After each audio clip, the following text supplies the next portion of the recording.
Untamed is going to be untamed. It's going to be a little crazy. I want to talk to my people. I want to talk to my brothers and sisters. We can have grace and humility in how we interact with other people. Oh, hot dog, look at you. And nobody talked about what's really happening. And let's have conversations about what truth is.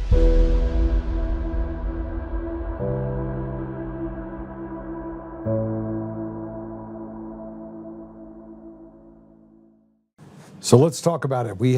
I know we're going to put this up, so put me on the side, make sure that people know when they get here that we'll be transitioning into Tina Peters' appeals court case. There were three.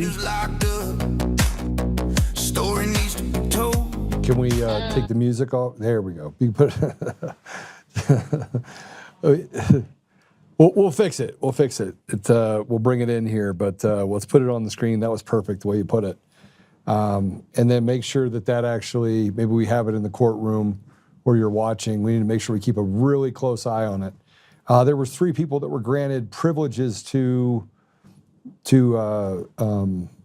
broadcast the Tina Peters appeals case hearing, and we were one of three. I believe CNN was the other one. So if you really feel froggy and you want to go over and hang out at CNN, you have the ability to do that as well.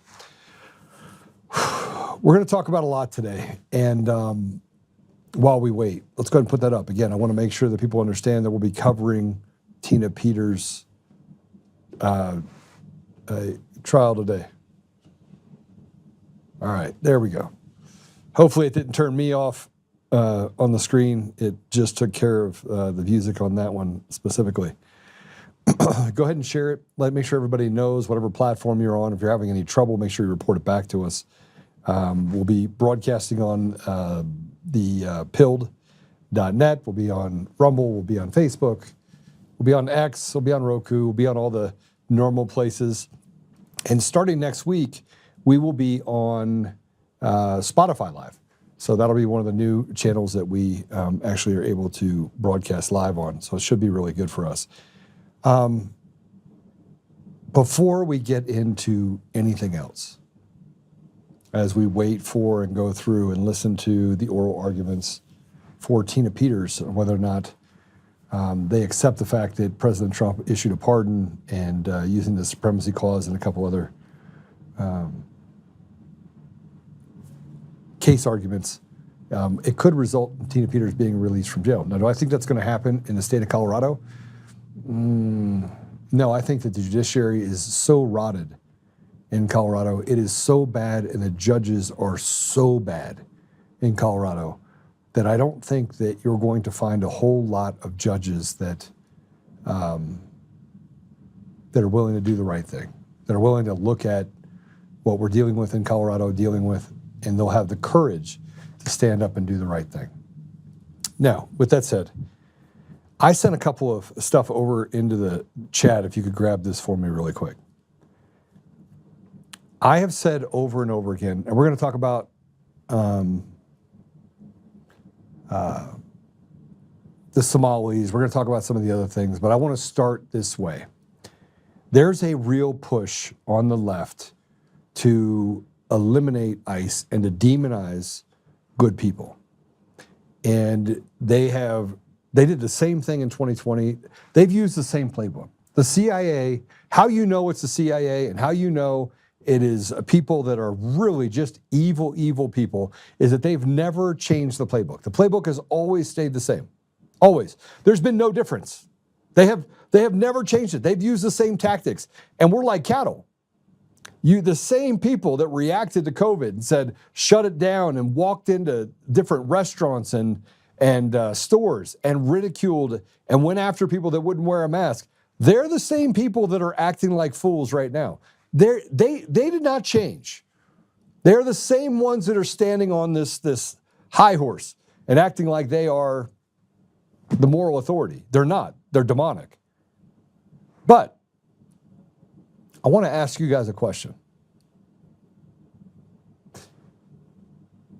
If we haven't been infiltrated, if our elections are free and fair, and we're a country of 320 million Americans, right? We have lots of Americans here, lots of people here. If we are not infiltrated and they haven't taken us over, then please tell me. I'm going to play 2 clips about getting rid of ICE. I want to play it. You tell me how these people became the representatives of the people in this country that have been here for generations. Play the first one. And we must, finally, we must reform ICE. But it looks at this stage, folks, ICE is beyond reform. ICE is totally out of control. And this week, I intend to introduce a bill to abolish ICE. We need to make ICE go away. 2003, before 2003, without ICE, various federal agencies were able to take care of business, and we can do this without ICE. But we do not need the murderers. We do not need these paramilitary organizations, members on our street terrorizing. All right, there's the first one. Now let's play. Oh, you're playing? Okay. So that guy ran for Congress and was elected. Ilhan Omar ran for Congress and was elected. And I want to start by going through this. This is a clip from President Trump on no voter ID. Let's go ahead and play this first one. We made the last one, Matt, too big to rig, right? That's what you got. That's the only way you win races in many cases. I got to tell you, it's too bad. I think they should get voter ID. Wouldn't it be nice? The Democrats are totally against voter ID. Who's against voter ID? How can you even campaign? We are against voter ID. How do you not get voter ID? You know what it means, Matt, right? When you're against voter ID, you want to cheat. That's all. There's only one reason you want to cheat, and they do cheat. They're terrible. Michigan Senate. And here's something else you should know. As we start talking about this massive amounts of fraud that occurs across all of the country, and we can't get to the bottom of it. We can't get to the bottom of the Somalis. We can't get to the bottom of the voter fraud. And all they keep saying over and over again is it's misinformation, disinformation, misinformation, disinformation, misinformation, disinformation. And we're stuck having to have the same argument, and we bring up evidence, massive amounts of evidence. And obviously I have a vested interest in this. I have paid for Tina Peters to make sure that she doesn't lose everything she has while she's in prison. I've done that for the last 4 years. And I personally am being sued by this guy, Eric Coomer, who's the head of strategy and security for Dominion Voting Systems. We have provided so much information and so much proof and of the fraud and the fact that he's involved in it and the fact that we've been able to tie it back mathematically to all the other stuff that he did, right? That he was responsible for, and the things that he lied about. Anyway, we've done all of it. We've basically gift wrapped it. But the left comes up with the same thing. They say the same thing. And the people are like, well, they say that there's no fraud. They say there's no fraud. Well, here's Treasury Secretary Scott Bessent confirming there are tapes of Minnesota AG Ellison taking money to stop the investigations into Somalis. Tapes. Our country is irrevocably broken. No machines and no mail-in ballots. We get an ID in person one day, and for you that say that, oh, I like the convenience, let me explain something to you. We are headed off a cliff. Your family members will be dead. That is the whole haves versus have-nots. The have-nots will be dead. And then the haves will try and have the haves and get rid of half of them as well. No machines, no mail-in ballots. We get to a place where the people in each community can count the ballots. And the only argument I ever hear is, oh, they'll get the count wrong. Any more wrong than the machines? Please tell me. Please tell me. But here, we got it. I mean, they have tapes. But the AG, not arrested yet. Play it. Part of following the money, there are evidently some disturbing tapes of AG Ellison in meetings with people who donated to him, them calling for political favors to stop the investigations. So we'll see. But again, I don't want to get out ahead of the investigations. It's going to be very methodical. And Chris, I can guarantee you, when the bear trap snaps, we're going to get these folks. And again, we're going to follow the money, whether it's over the two counties here, in Minneapolis, St. Paul, or whether it's to East Africa. And there's tons of luxury properties, cars that have been bought over there. And you have the Treasury Secretary talking about things that are absolutely happening in our country, and yet no one's been arrested. Let me ask you a question. If you committed a crime and the police showed up and you committed a crime, would they arrest you? Did they waste any time on J6? They waste any time on J6? Any? Any at all? Any? They waste any time at all arresting the American citizens on J6 on trumped up charges that the Supreme Court had to come down and say, no, you can't use a 1512 to hold people. You can't give them 4 or 5 years for that. What are you doing? But these judges, I walk through it. There's no consequences for judges. You have to go through an entire impeachment process. So if you have an entire group of judges, they can do the damage that they're doing to our country. They can stand in the way and stop progress from happening until they can steal another election. If we don't get free and fair elections, if we don't get to where there's no machines and no mail-in ballots, and I'm going to say it every day because I personally think that if we're going to do it, let's do it now. But if you're going to wait too much longer, it's already done. The fix is in, and let me tell you something. History is written by the victors. It's not written by people that cleaned things up for 8 years and gave us a reprieve of all of the tyranny that we faced during the Biden administration or even before. Here's Tom Homan that wants to talk about why in Minnesota, why is it that we can't get to the bottom of all this fraud, that we can't get all the people out in these areas that are criminals that are in our country illegally. Go ahead and play it. President Trump made his promise to American people, we're going to find these criminals and make this America safe again. So if they don't let us in a jail, we're going to go in the community. The difference is, in places that's not a sanctuary, one agent can walk into a jail and arrest one criminal illegal alien. But when you release them in the community, now we got to send the whole team because we got to arrest somebody on their turf. They have access, who knows what weapons. It makes it dangerous for the officer, makes it dangerous for the alien, certainly makes it dangerous for the community. So if Minneapolis wants to help, like I saw Mayor Fry do an interview this morning, let us in your damn jail. What's the downside of letting a federal law enforcement officer with immigration authority talk to an illegal alien that you already locked up and put in a jail cell? It's ridiculous that they're pushing back on that. So why? Why push back?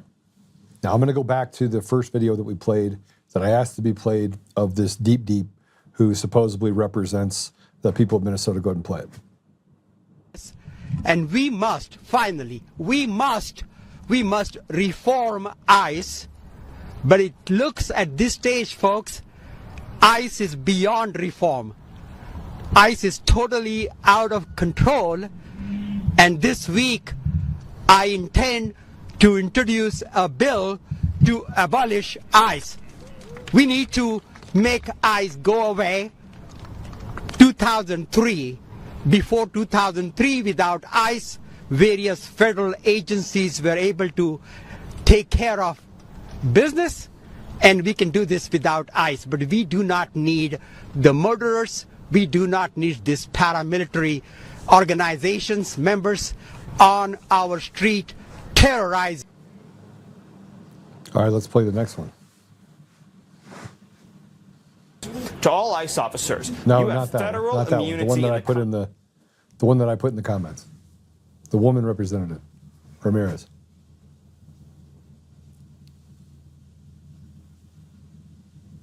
No. You do. Oh, no, you don't. Well, geez. Well, that's why. Okay. Let me just spell it out for you. There's two reps that got up and talked. Both of them are people that came to this country, have been in the country less than 10 years. Both don't speak English. at least not very well. I mean, this guy can't articulate his position other than we need to get rid of ICE. These are people from foreign countries that come here, run for office, are injected into the system, and make and create environments where your tax dollars get funneled to other people. Your money goes to them. You get to go to work. You get to pay $2,000 of your mother for childcare to have your child go in for childcare. They get free childcare. They get free health care. They get free entitlements. They get free food. If they're from a Muslim nation, you'll have one man that marries one woman, but he has 4 different wives, 4 different houses. You pay for every one of those houses. Those mothers actually show up as single moms, and they'll have 6, 7, 8 kids. They don't pay taxes. They run organizations like you saw in the Somalis. This is not just a Somali problem. This happens in the United States in every single state, including Florida, which we're digging into right now. Every single state has a system that gives non-Americans preferential treatment over Americans, and you get to pay for it. And then we have a system that elects people that aren't American to bring their un-American trash into our environment. I don't care if you come to this country because you want a better life, but you bring your garbage here and you destroy the foundation, the ethos of our country. That I have a problem with. And I don't think that the people in this country would vote for any of it. Matter of fact, if you took out the fraudulent and the fake ballots and you took out all the grift that happened around the country, the Democrats wouldn't hold water anywhere. Here's what they wouldn't have. They wouldn't be able to take the positions that they have, that cut off penises and that put boys in girls sports, and were able to do all these things and Satan clubs and everything else. None of that would be a position they would take because even Democrats wouldn't vote for them. But they're allowed to take that. And Democrats get bullied into saying you have to support these people because you can't support the Republicans. How dare you support the Republicans? You can't support the Republicans. Because by supporting the Republicans, you're actually supporting racists. We're not racists. We're Americans. I haven't been able to have a conversation with one person. I went to go get my haircut today. I got it all cut off.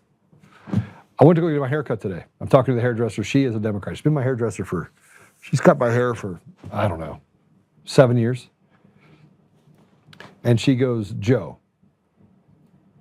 why in the world would you run for governor? And I was like, because I need to clean things up. And I walked through what I thought needed to happen. And she goes, I would vote for that. And I was like, okay, well, that's what I want to do.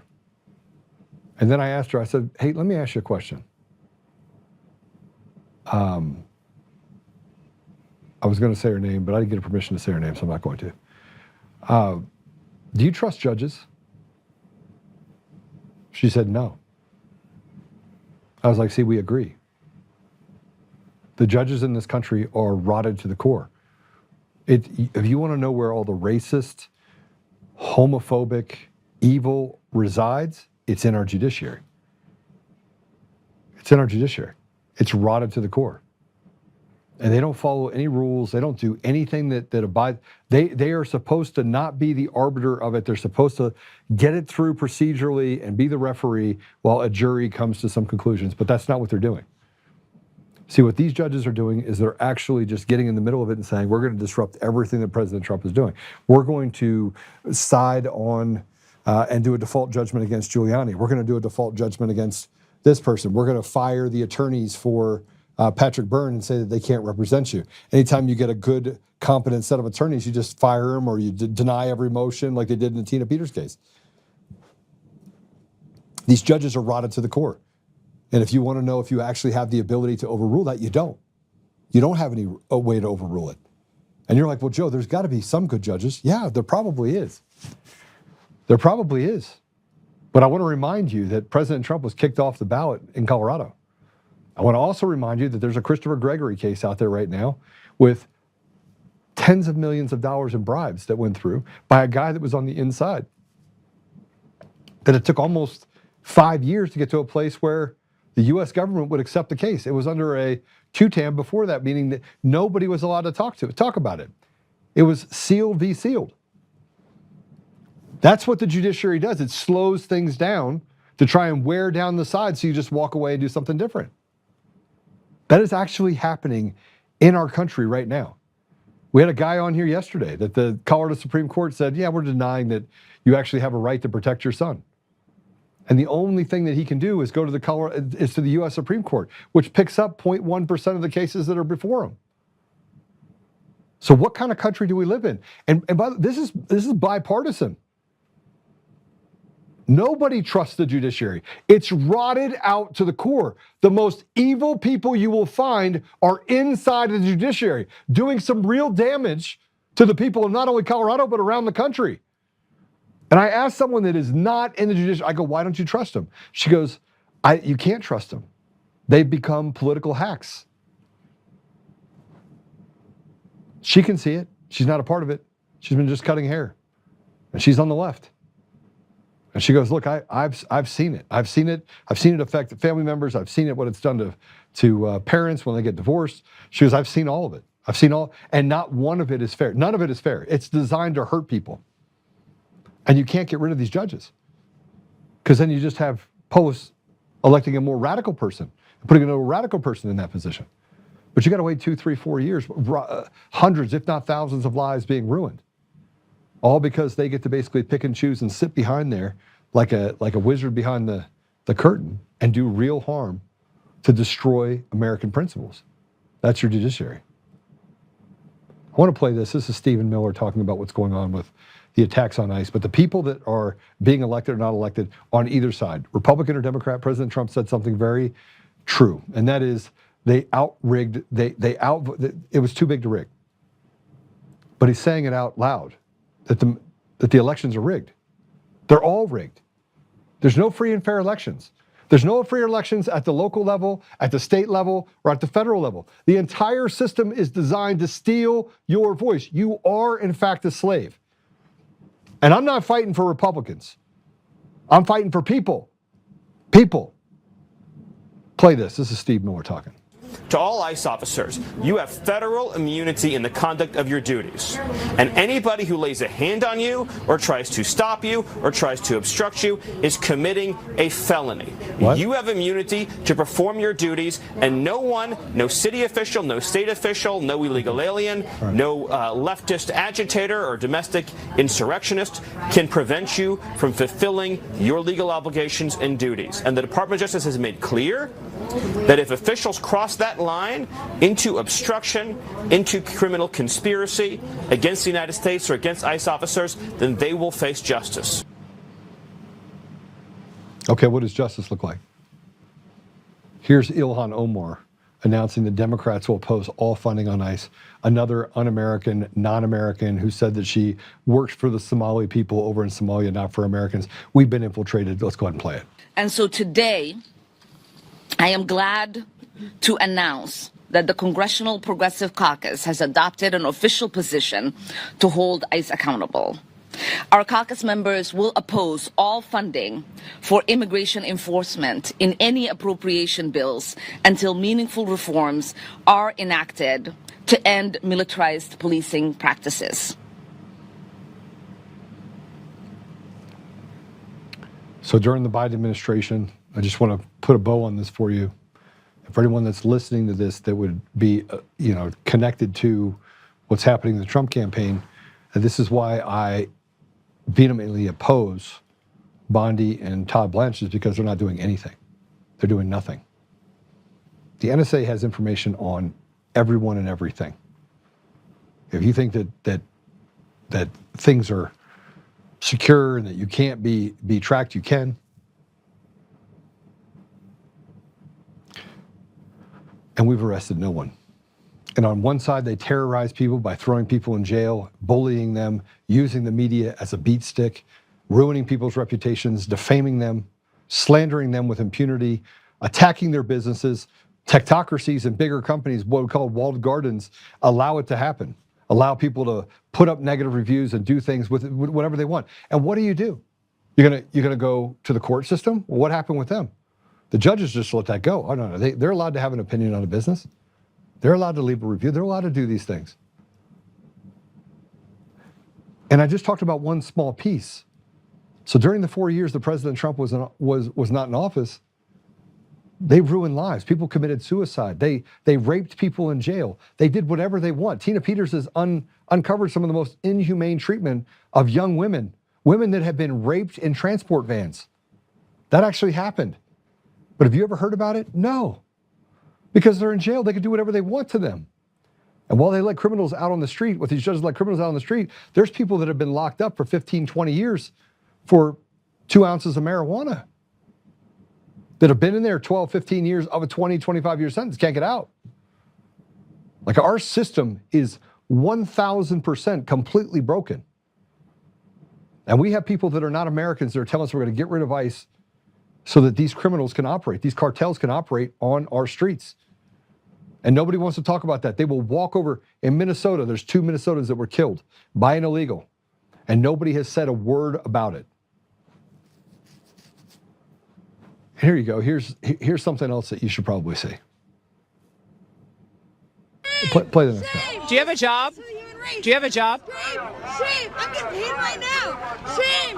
Shame! I'm getting paid right now! Shame! Shame! Shame! Do you have a job? Do you have a job? Shame! What are we doing? And I get on Facebook, or I get on some of these places, these social accounts, and I see the seething that happens.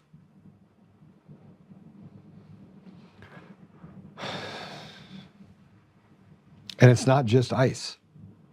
It's like it's utter chaos. Look, I have had the ability to see inside and be in countries where I've watched protests happen. Going back to 2008, 2009, 2010, Antifa protests in Europe, in the Balkans, in areas where they were basically creating mass chaos, tear gas, everything that you've seen here, it happened there first. They tested it there first, then brought it here. I've seen it. Now let's talk about the Maduro protests, and on top of the ICE protests, and people, you cannot even reconcile the fact that these people will literally stand up and oppose anything. Play it. All right, now I'm following the money. Let's see where they go. We're following these paid protesters and seeing where they're bringing all these signs to. Obviously, these signs are going somewhere, and we're here to figure out where they're going, because this is kind of odd. Look at all these signs that we have over here. Where are they going with this? Watch them all just hop in a van and be on their way. Hey, excuse me, sir, can I ask you a question about why you guys are carrying all these signs? Sir, would you be able to answer a question? I'm just curious to know where you guys are bringing all these signs, and where do they come from? They look very nice. How much did you guys pay for these signs? Yeah, what about the CCP funding allegations? Is that something that you know about? Did you guys like... The people's for it, right?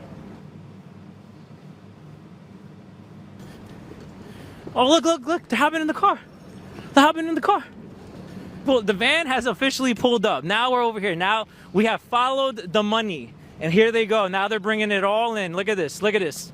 Where's this stuff going to? Anyone want to answer? Where's it going to next? They don't want to talk.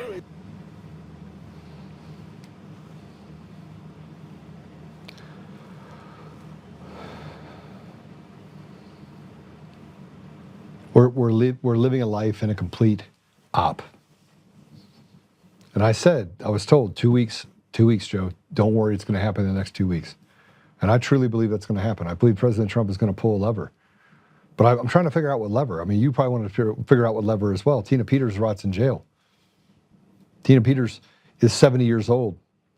And let me just give you guys, for those of you that don't know, Tina Peters was found guilty by a jury of her peers, right? But over 40 motions for her defenses, her affirmative defenses, were denied by the judge, not allowing them to hear information. Now, they also went back and asked the jury questions, and you're allowed to serve questions to the jury after the jury deliberates. And hey, if you knew this, this, and this, would have changed your mind? And they're like, yes, it would have. So we also had somebody that was in the jury that had something happen to their home, and they thought that it had to be someone related to Tina Peters that went and sabotaged their home. So they were pissed off. That actually happened. You had investigators that would call up people like Matt Crane and just do terrible things and say, hey, tell me how to debunk these these reports, these Mesa County reports, which, by the way, they've never debunked. They just walked past them and called things time drift. And I mean, just nonsense, utter nonsense. And the American people, these radical leftists, they seethe and they grab onto it. There's nothing to see here. And people that call themselves Republican or Democrat, it doesn't matter.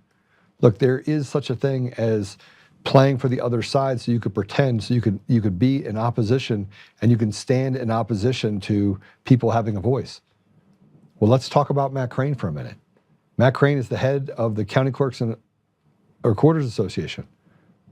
His wife, who never used his last name, worked for Dominion for over 18 years, all the way back to when it was Sequoia Voting Systems. This is the same guy that stood up and said there's nothing to see here, that has bullied Tina, is the one that went out there and lied about Tina Peters and has defamed me and has defamed other people.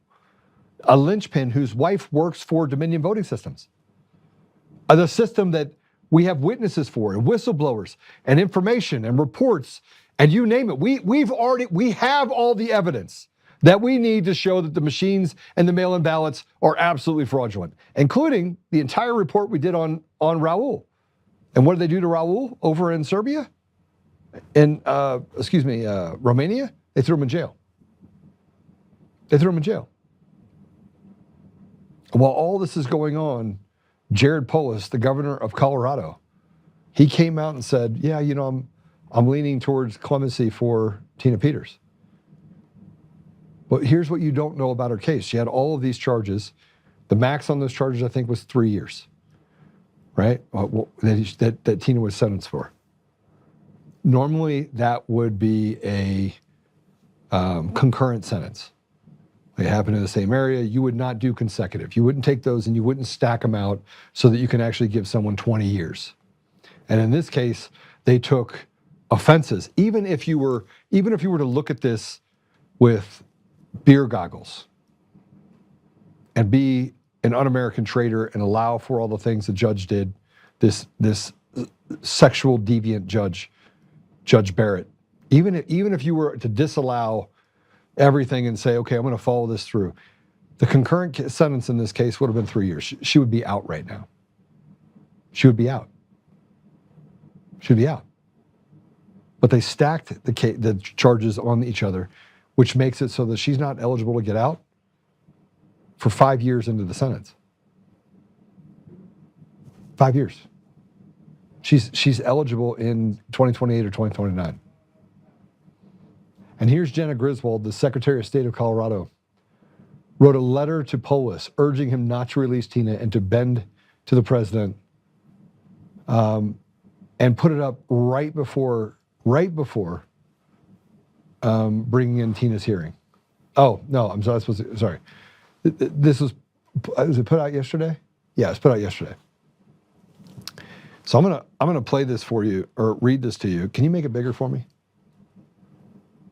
On the other side? All right, there we go. This piece of trash starts off by saying we, like we meaning the demons that are connected to this criminal cartel. And it is a cartel. And the judges are the enforcers in the cartel. And she serves as the captain, telling the enforcers what to do, signaling to the enforcers not to let Tina out. President Trump should just go in and just take her out. Frankly, he should sign the Insurrection Act, and frankly, we should have 50,000 people arrested and tried in front of a military tribunal. That's what should happen. This is an insurrection. What we're in is an insurrection. And then we should reset what the media is allowed to put out there that is lies. And when they're found to have lied, the media company and the person that said it should be found guilty of sedition, because you're lying against the United States in order to create civil unrest. It's not protected by the First Amendment. It's like yelling fire in a theater. Here's what she writes. Governor Polis, we write to you to ask that you do not pardon Tina Peters or commute her sentence. What kind of piece of trash would you have to be? Well, you'd have to be a piece of trash like Jenna Griswold, someone that should be in prison right now, who will be arrested. You'd have to be someone like that to take a 70-year-old Gold Star mom and say you need to keep a 70-year-old woman in prison. But see, that's what the devil does. In 2021, then clerk Tina Peters coordinated the breach of her own election equipment in the nation's first public election insider threat. Tina Peters granted unauthorized access to her county's voting equipment, and in doing so, she placed the security of Mesa County elections, the public's trust in democracy, at risk. So just so you know, she didn't interfere with any election. This piece of shit is a liar. Jenna Griswold is a threat to this country. None of what she just wrote there is true. None. It's not true. It's not true. She does not work for Jenna Griswold. Tina Peters is independent, and as a county clerk, she works for the people of Mesa County. The Secretary of State has no authority over Tina Peters. And that is the biggest problematic thing here, is that they don't have authority. You don't have authority. And she did not breach the equipment. She made a copy. She made a copy. Let me just be clear. She made a copy of the actual program, an image of the program, including all the data that was next to it, any programs that were used for it. She preserved information. She never breached anything. It was her equipment. It's her county. The people in Mesa County elected Tina Peters. They didn't elect the Secretary of State. They elected Tina Peters to run the elections. And when Tina Peters found out that there was a problem and that fraud was amiss, which she found found inside of the reports, she decided, nope, we're going to shut it down. And then we're going to use the full weight of Garland and the AG's office in order to persecute Tina Peters. Finish this letter. Peters was found guilty on 7 felonies and misdemeanors by a jury of her peers in conservative Mesa County. Today, she remains one of the only people to face real accountability for attacking American elections. She has taken no responsibility for her actions and has shown no remorse. The harm caused by Tina Peters has spread beyond the borders of Mesa County. Her actions have been repeatedly used to spread conspiracy theories, amplified falsehoods, and fuel dangerous election lies. This in turn has increased the threats to election officials and election infrastructure across our state. Releasing Tina Peters via pardon or commutation would validate her actions and embolden election denialism in Colorado and across the country. It would send a loud message to those who would attack our elections and democracy that they too may have immunity. It would also use the demoralizing message to those of us, send a demoralizing message to those of us who protect our elections and democracy, our county clerks, their staff, election judges, Secretary of State staff, and our work is meaningless. Caving to the demands of a vengeful president does not make our state or country better off. It encourages more vengeance. Please stand with us the right side of history by upholding Colorado's laws and our democracy. Sincerely, Jenna Griswold. Okay, so I don't, are we ready to go? Are we ready to go? All right, let's go. We're going to skip me what I have to say about this, and we're going to get straight in.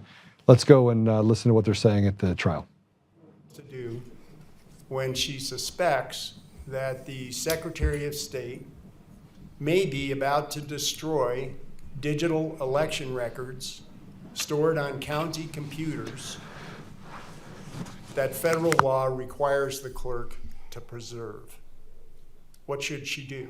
Counsel, can I just get a table setting question here? My understanding is that your contention of what the federal duty was under the federal statute is preservation of election records for 22 months. Is that correct? Yes. It's also my understanding that several days before anything occurred with the trusted build, one or more forensic copies of the election records had been made and retained. Is that correct?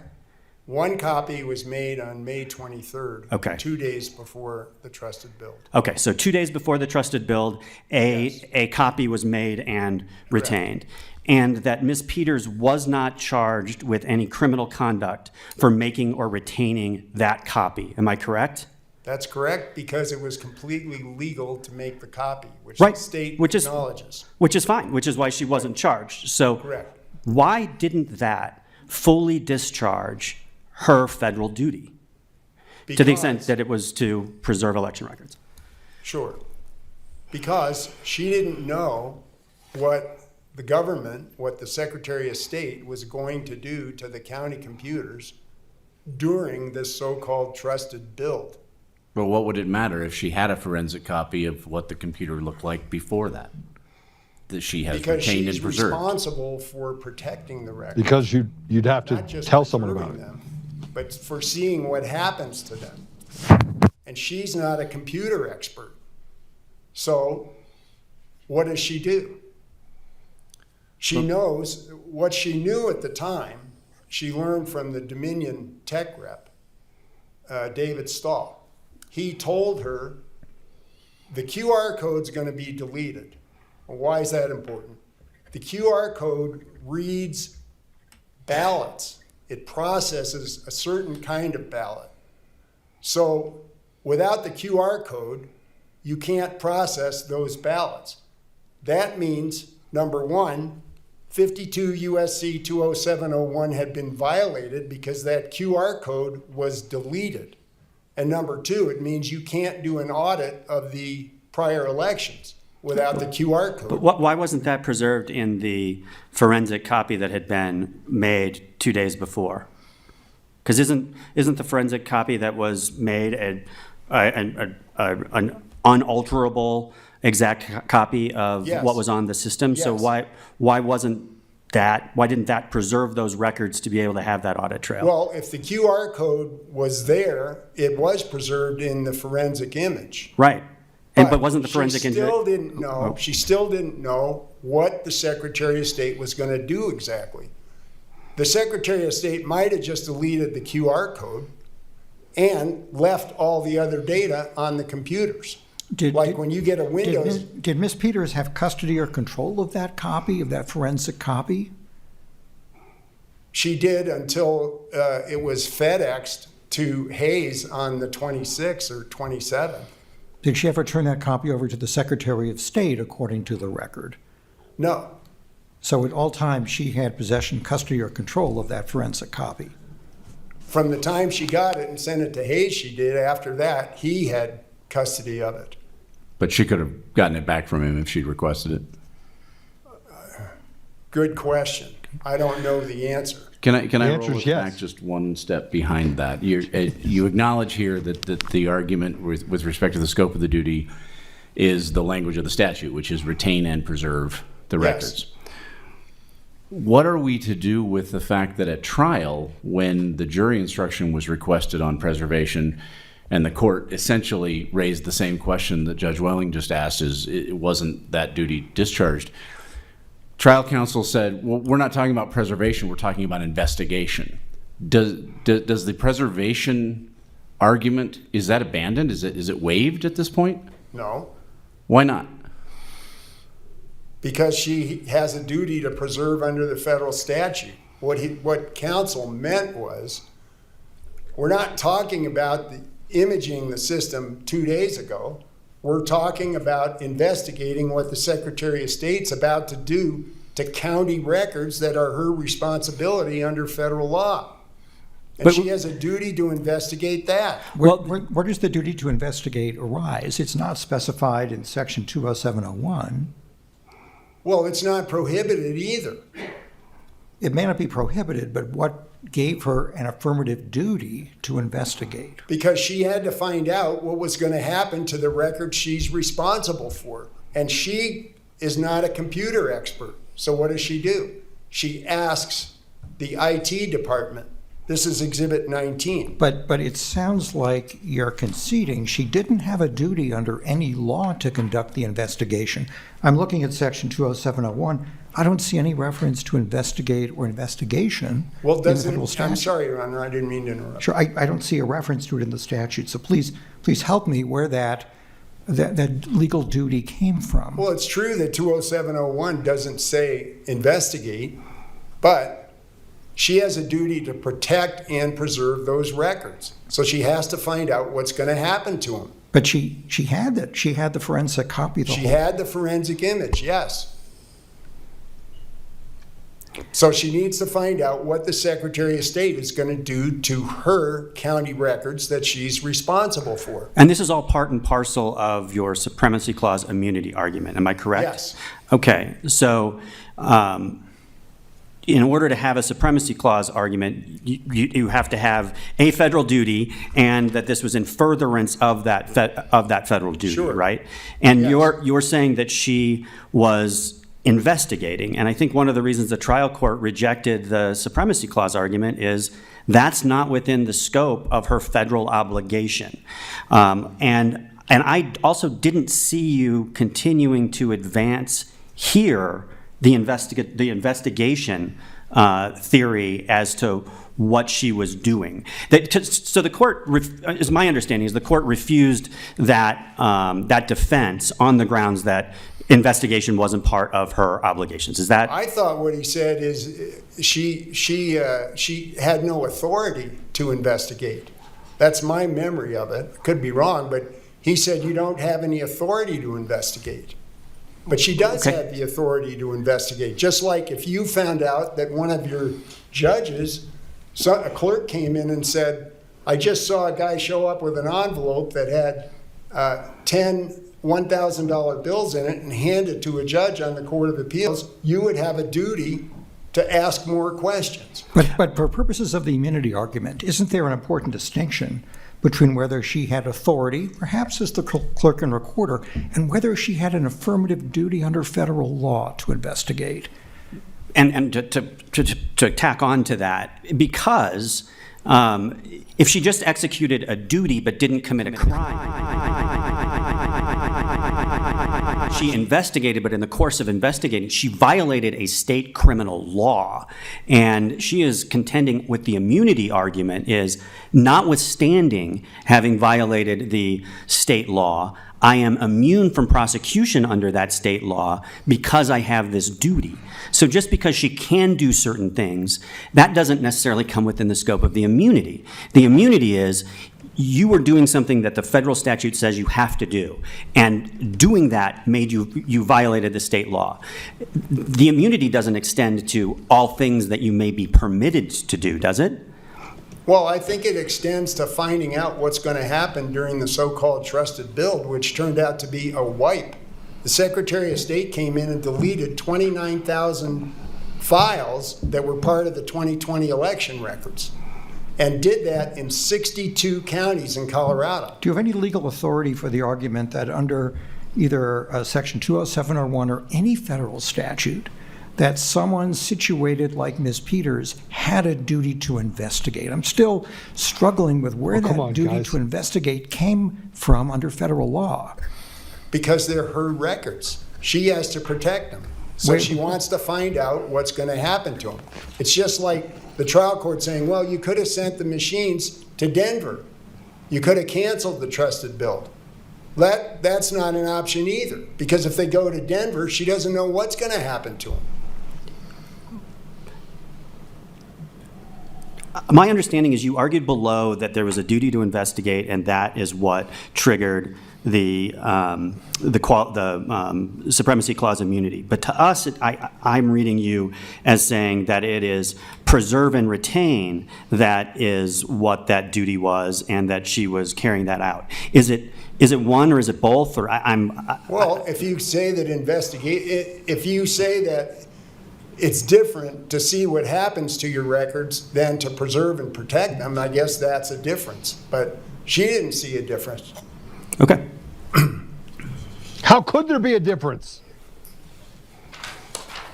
This judge is, I swear to you, how could there be a difference? How could you make a copy of both sides and it not be a difference? I got a note that I can't understand.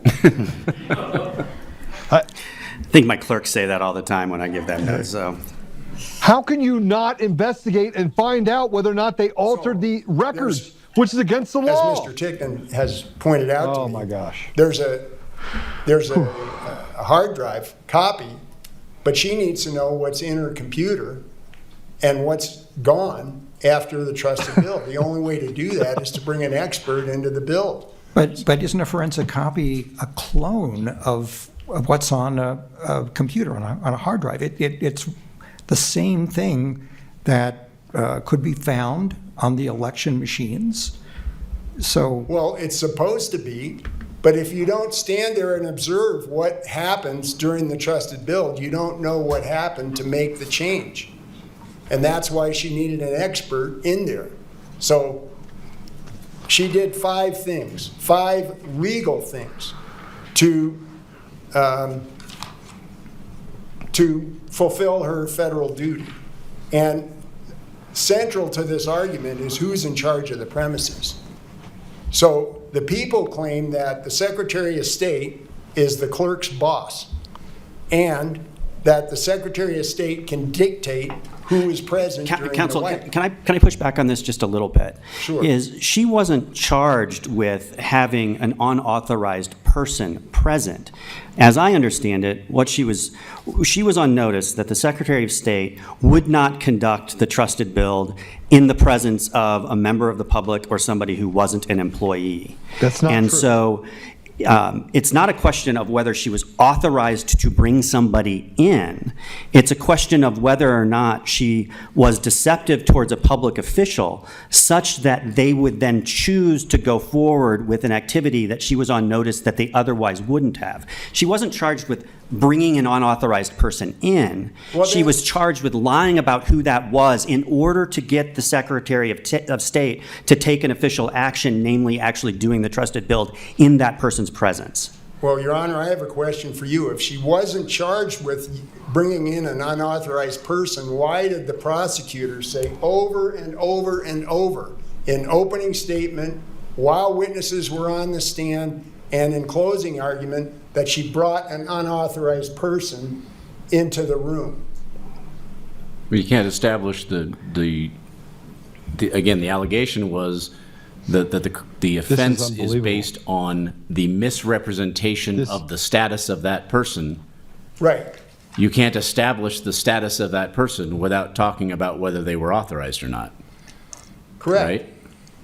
So she brought in a person who she knew in whose presence the trusted build would not have taken place. So you're basically saying is that fair? I don't understand your question. That's what I gathered that from the response on your face.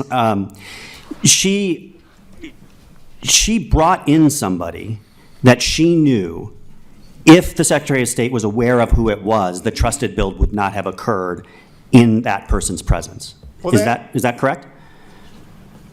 If the Secretary of State did what they said they were going to do, yes. Right. So here's why it was reasonable and necessary to bring that person in. Reasonable and necessary to what? To perform her federal duty. All right. Okay. So she needs to see what's going to happen to the county records that she's responsible for. And what was observed by the expert that she brought in, because IT would not furnish an expert, what was observed was Danny Casillas deleting 29,000 records, files of the 2020 election, which violates the federal statute. So that's why it was necessary for Hayes to be there to see this. And she had a right to bring him in. That's no longer disputed. But during the trial, they kept saying he was unauthorized. But she authorized him to be there.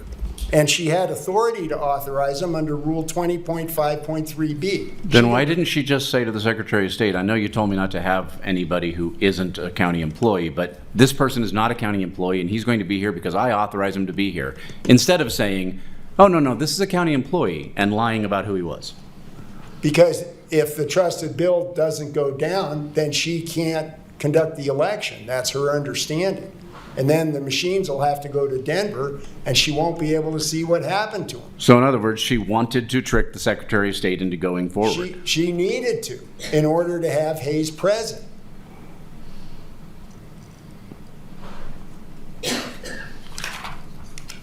It was reasonable because there was no harm caused by Hayes being there.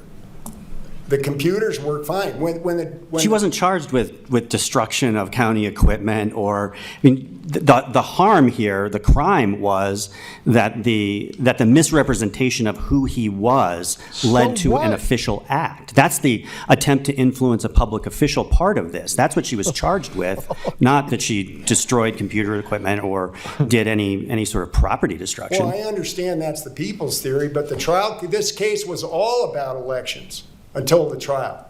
And when the judge wouldn't allow any evidence in about elections, and the people objected to any evidence about elections. But before the trial, it was all about elections.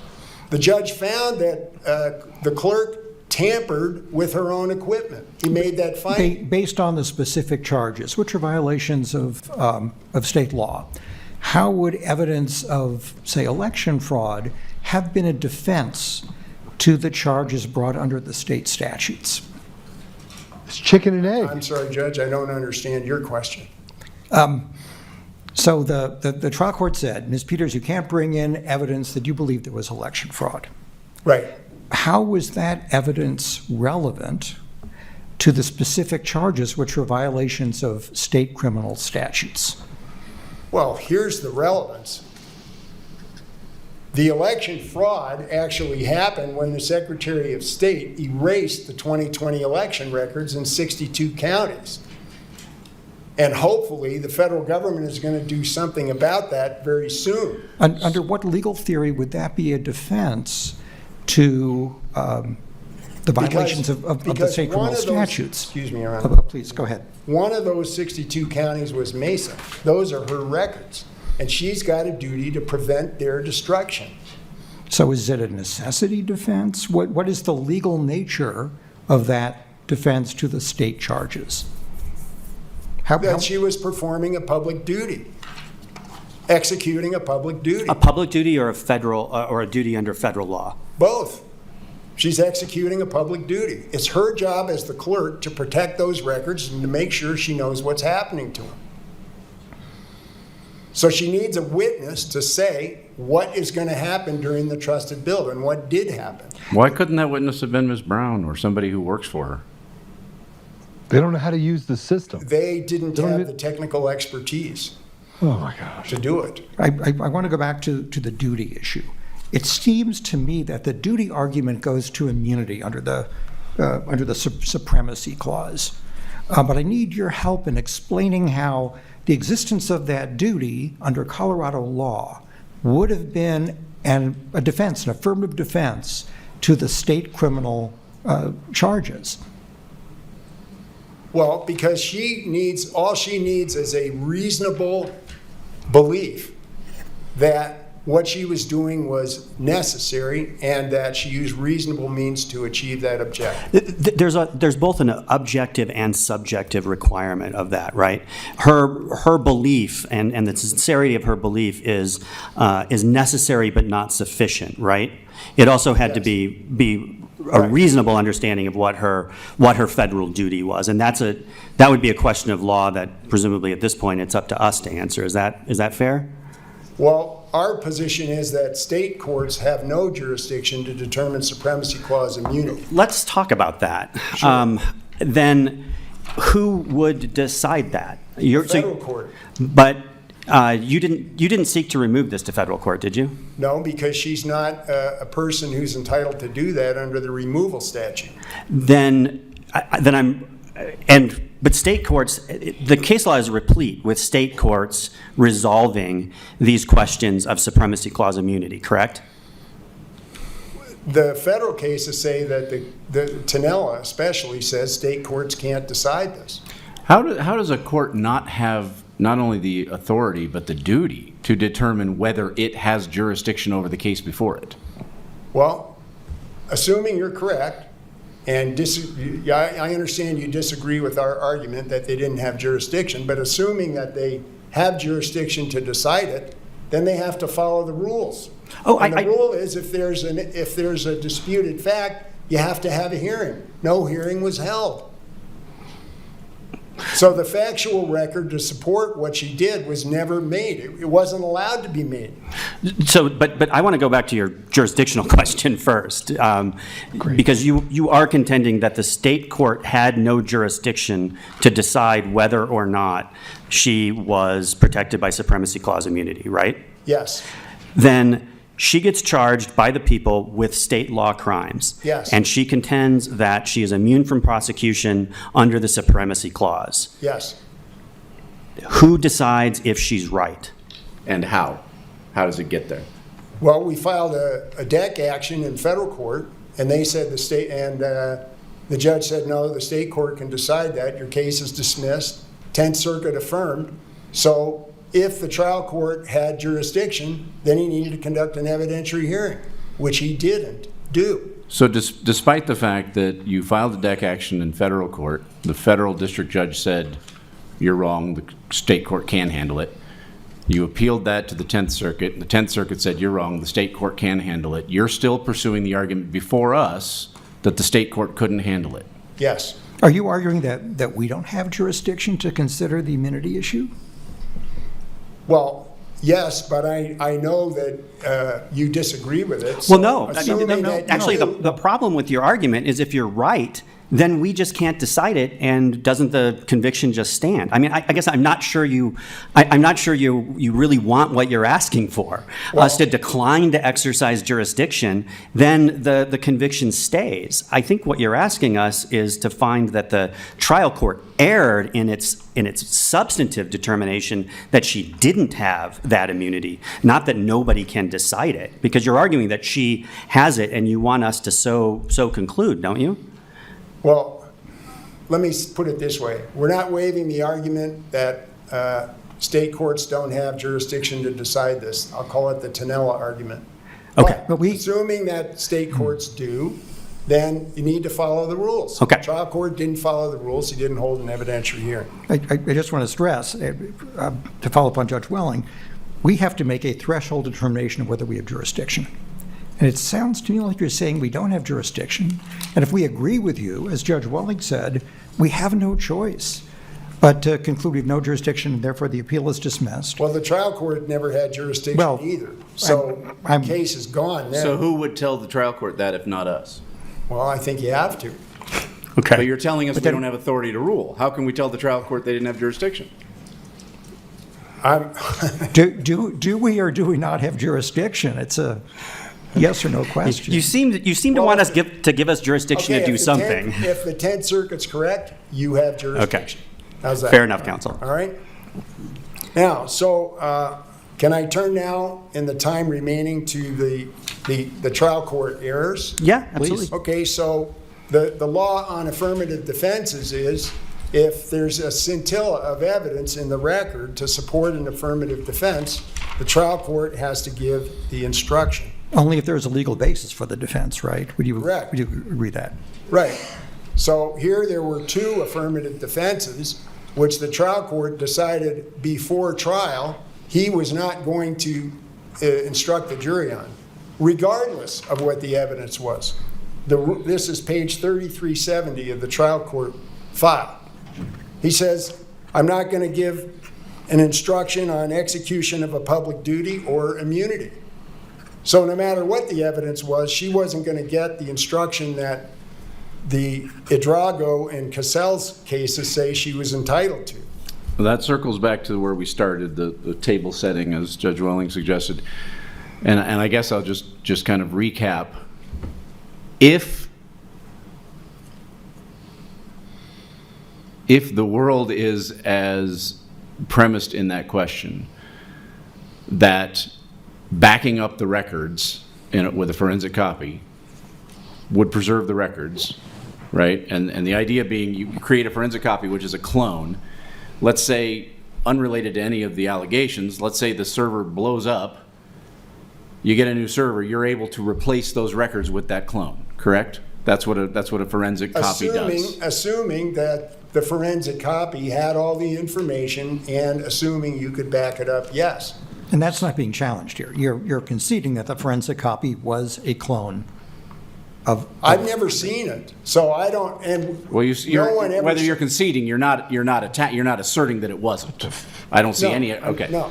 So, if as the premise of that question suggests, the backing up of the records preserved the records, the duty was done. What other than that? What evidence was there to warrant the execution of a public duty defense? And I understand you don't agree that satisfied the duty, but if it did, is there anything else in the record that would amount to a scintilla of evidence warranting the instruction? A crime was committed by the Secretary of State. Well, she had a duty to see what happened to the records that she was responsible for. The only way to do that is to bring an expert into the trusted build. What they're basically saying is that you cannot closing, the prosecutor an investigation tells the jury that the theory was right.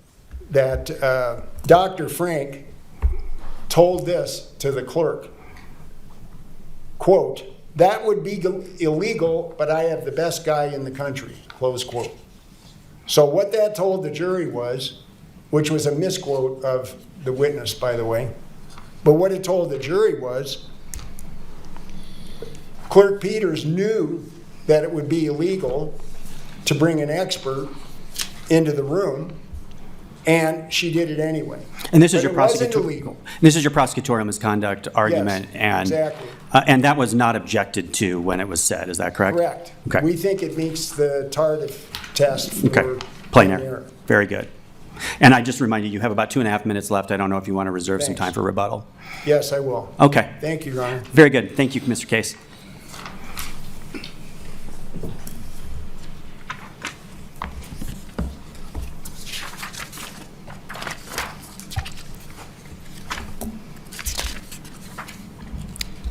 Ms. Michaels.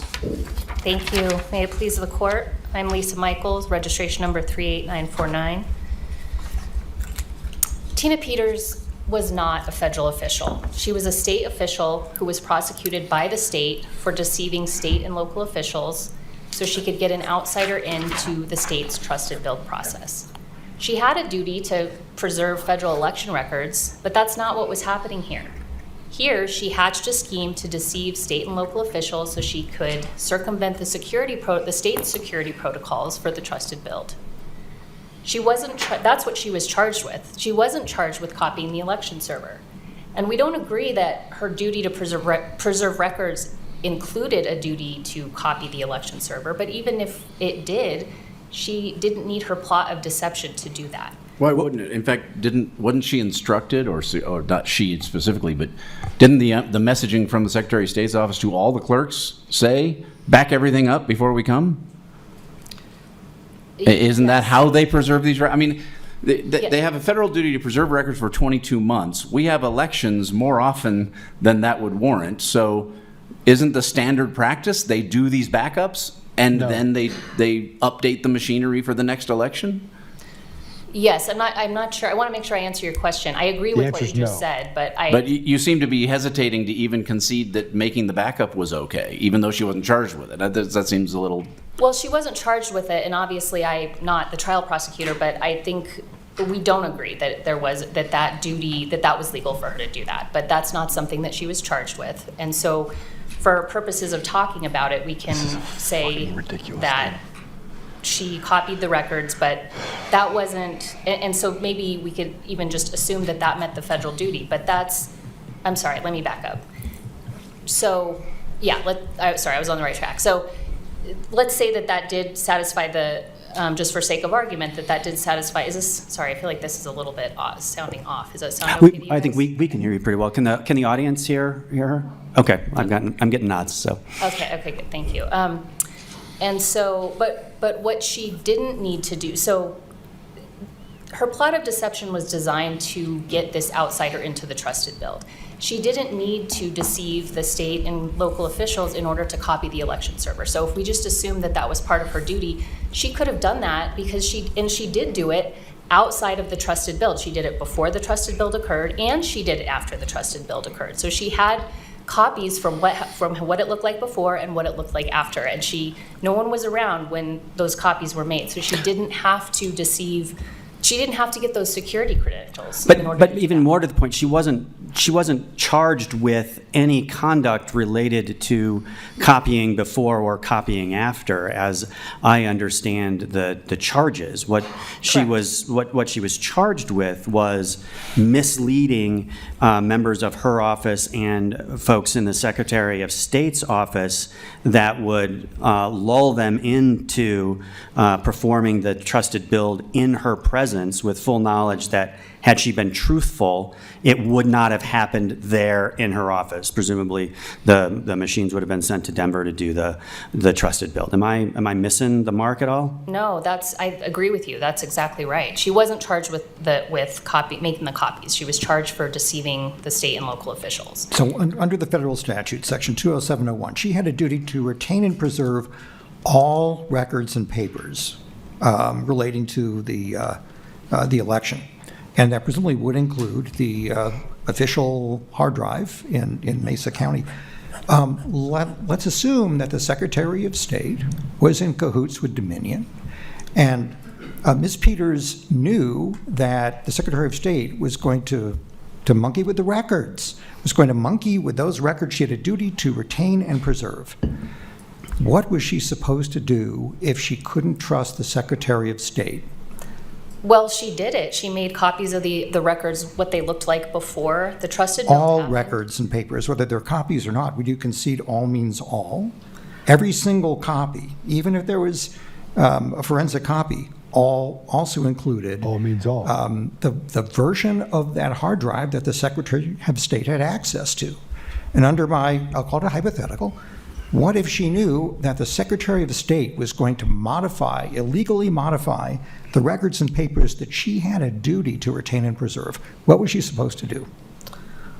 Well, so you're saying, like, if there was a concern that the build would wipe out those records, is that what you're? It did wipe out those records. To me, she has the copy of what the more than that the records would be falsified. Well, I think having a copy of the election server before, again, we don't agree that that was permissible for her to do, or that she was obligated to do that by her duty, but she had a copy of what it looked like before. But all means all, doesn't it? It means every single copy, every copy of that hard drive. As far as I know, I think we're talking about the copy that was made before the trusted build and the copy after the trusted build. Is that, just so we're on the same page, is that what we're talking about? Or she's trying to think there's another record? I think all records and papers would include the records and papers that were the official election records in Mesa County that the Secretary of State was going to gain access to, right? Yes, I think we're on the same. I think we agree. Yeah. I guess what I'm saying is, her bringing the person into the trusted build, that was. Her plot of deception was done so that she could bring that person in to observe the build. Copying the election records before, after, whenever, that's separate. What should she have done if she believed that the records are going to be illegally tampered with by the Secretary of State? I think she could have made the copies, and not that, again, not conceding that that's legal, but there was another clerk in, I think it's Elbert County, and that's what that person did. He made copies of the election server. And then the Secretary of State destroyed it. Retained them. He was not prosecuted because he didn't engage in deception. And I want to keep going back. You keep saying we're not conceding that she was entitled to do it. Judge Tao asked, I thought there was a directive that came out from the Secretary of State that said, before we do the trusted build, back up your records. Oh, yes, I'm sorry. There are a couple different things at play. So there are the election records that the Secretary of State's office told her office to back up, and that all of the clerks are obligated to do that, and they did do it, and that's what one of our witnesses confirmed, that was done before that's why, and they want to do it because the update does replace the information that's on the server, and so they're required to make a copy of the election records.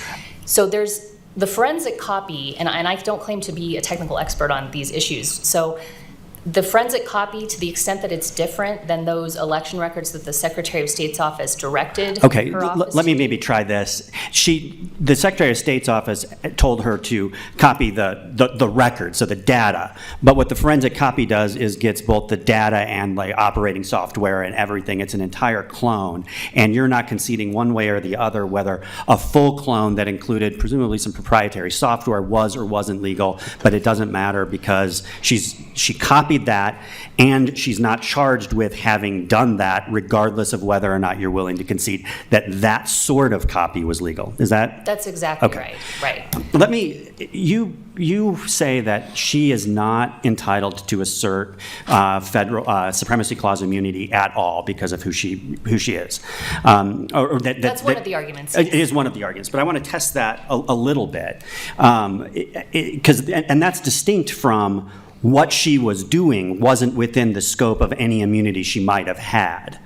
That's a different thing. I mean, if your argument is she could have potentially had some immunity for some conduct, but this isn't within the scope of that, that's one argument. But I want to test the notion that she could never assert it. What if Colorado had a statute that says election records shall be preserved for 12 months, and after that time must be disposed of, and retaining a copy of those after 12 months is unlawful. And she, as the chief election officer in Mesa County, saw that and that retaining those records is class 1 misdemeanor. She sees that statute, but she decides, I have to retain the election records for 22 months. So I have a federal obligation, I'm going to break the state law, and then when she's charged, why couldn't she say, I am acting pursuant to a federal statute, and therefore I have supremacy clause immunity for taking this conduct? Because I don't think the supremacy clause immunity is limited to federal employees or federal agents. It also, in some cases, seems to extend to people discharging a duty imposed by federal law. So would she not be able to assert the immunity under those circumstances? So if we're setting aside the argument that you have to be a federal official, employee, or officer, if we're just talking about whether the duty would, I mean, really then the question is, was her conduct necessary to fulfill that duty? And that would be a jury question, wouldn't it? No, I mean, if we're talking about, I think you're getting at the affirmative defense, but please correct me if I'm wrong. It's not a jury question because, well, I guess, are we talking about the hypothetical, or are we talking about what actually happened? If we're talking about the facts of the case, it's not a jury question because that duty did not, the question actually for the affirmative defense is even more narrow than the supremacy clause issue, because the language of the affirmative defense, the duty or law has to require or authorize the criminal conduct. So she had to have some evidence that a duty required or authorized her to deceive state and local officials. Excuse me for just one moment. Not entirely, right? Let's move away from the attempt to influence public servant and go to the official misconduct. And let me say, for the sake of discussion, the battle over the evidence of her intent conflates the concept of intent with motive. I'm going to state that as a premise. But even her motive, it may not be relevant to the official misconduct or the attempt to influence a public servant charge, because what she had to intend to do for that crime was deceive someone and affect that public official's decision. But the official misconduct charge was charged as with the intent to receive a benefit for herself. Why is it not relevant to the jury for her to say, I didn't intend to receive a benefit for myself, I intended to do what I thought was my job and protect the election process? Why was that evidence not relevant, at least to that charge? Well, I think, and I could be wrong, my understanding was that the theory that was, and I don't know, again, I don't have the indictment right in front of me, but my understanding was that and I think actually there's the interrogatories reflect what the basis of that charge was and what the jury verdict was. And I think it wasn't based on the benefit to herself, but it was based on the violating the election, the state Secretary of State's rules. And so I think it's a little bit different. but I think it's the same idea. And those rules, by the way, just to put it out there, are about access and access to that secure room and keep maintaining logs of who's coming and going. So it's the security protocols, essentially. So, okay, sorry. And so I don't think I mean, I think it's still the same. Even if she had this motive, I think it's still, her intent is still to violate the security protocol. I mean, there are different things charged here. We have the attempt to influence, the conspiracy to commit criminal impersonation and violating these security protocol rules. But it's really all the same. It's part of this scheme of deception. That is what she was charged. That all of it relates to that. And so her intent there, even if she had a motive, she has a motive to conceal this outsider's identity, or she has a motive to preserve whatever that she thinks she's preserving election records. She still has that doesn't take away.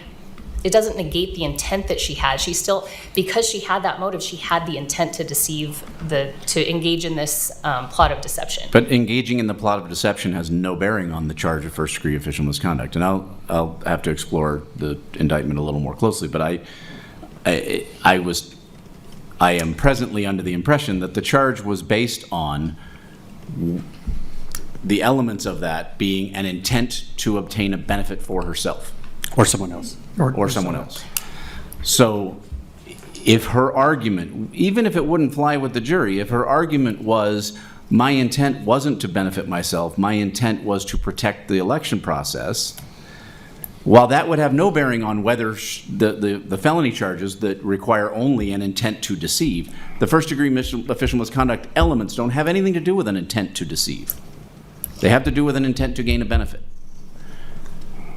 Why was that evidence not appropriately submitted to a jury?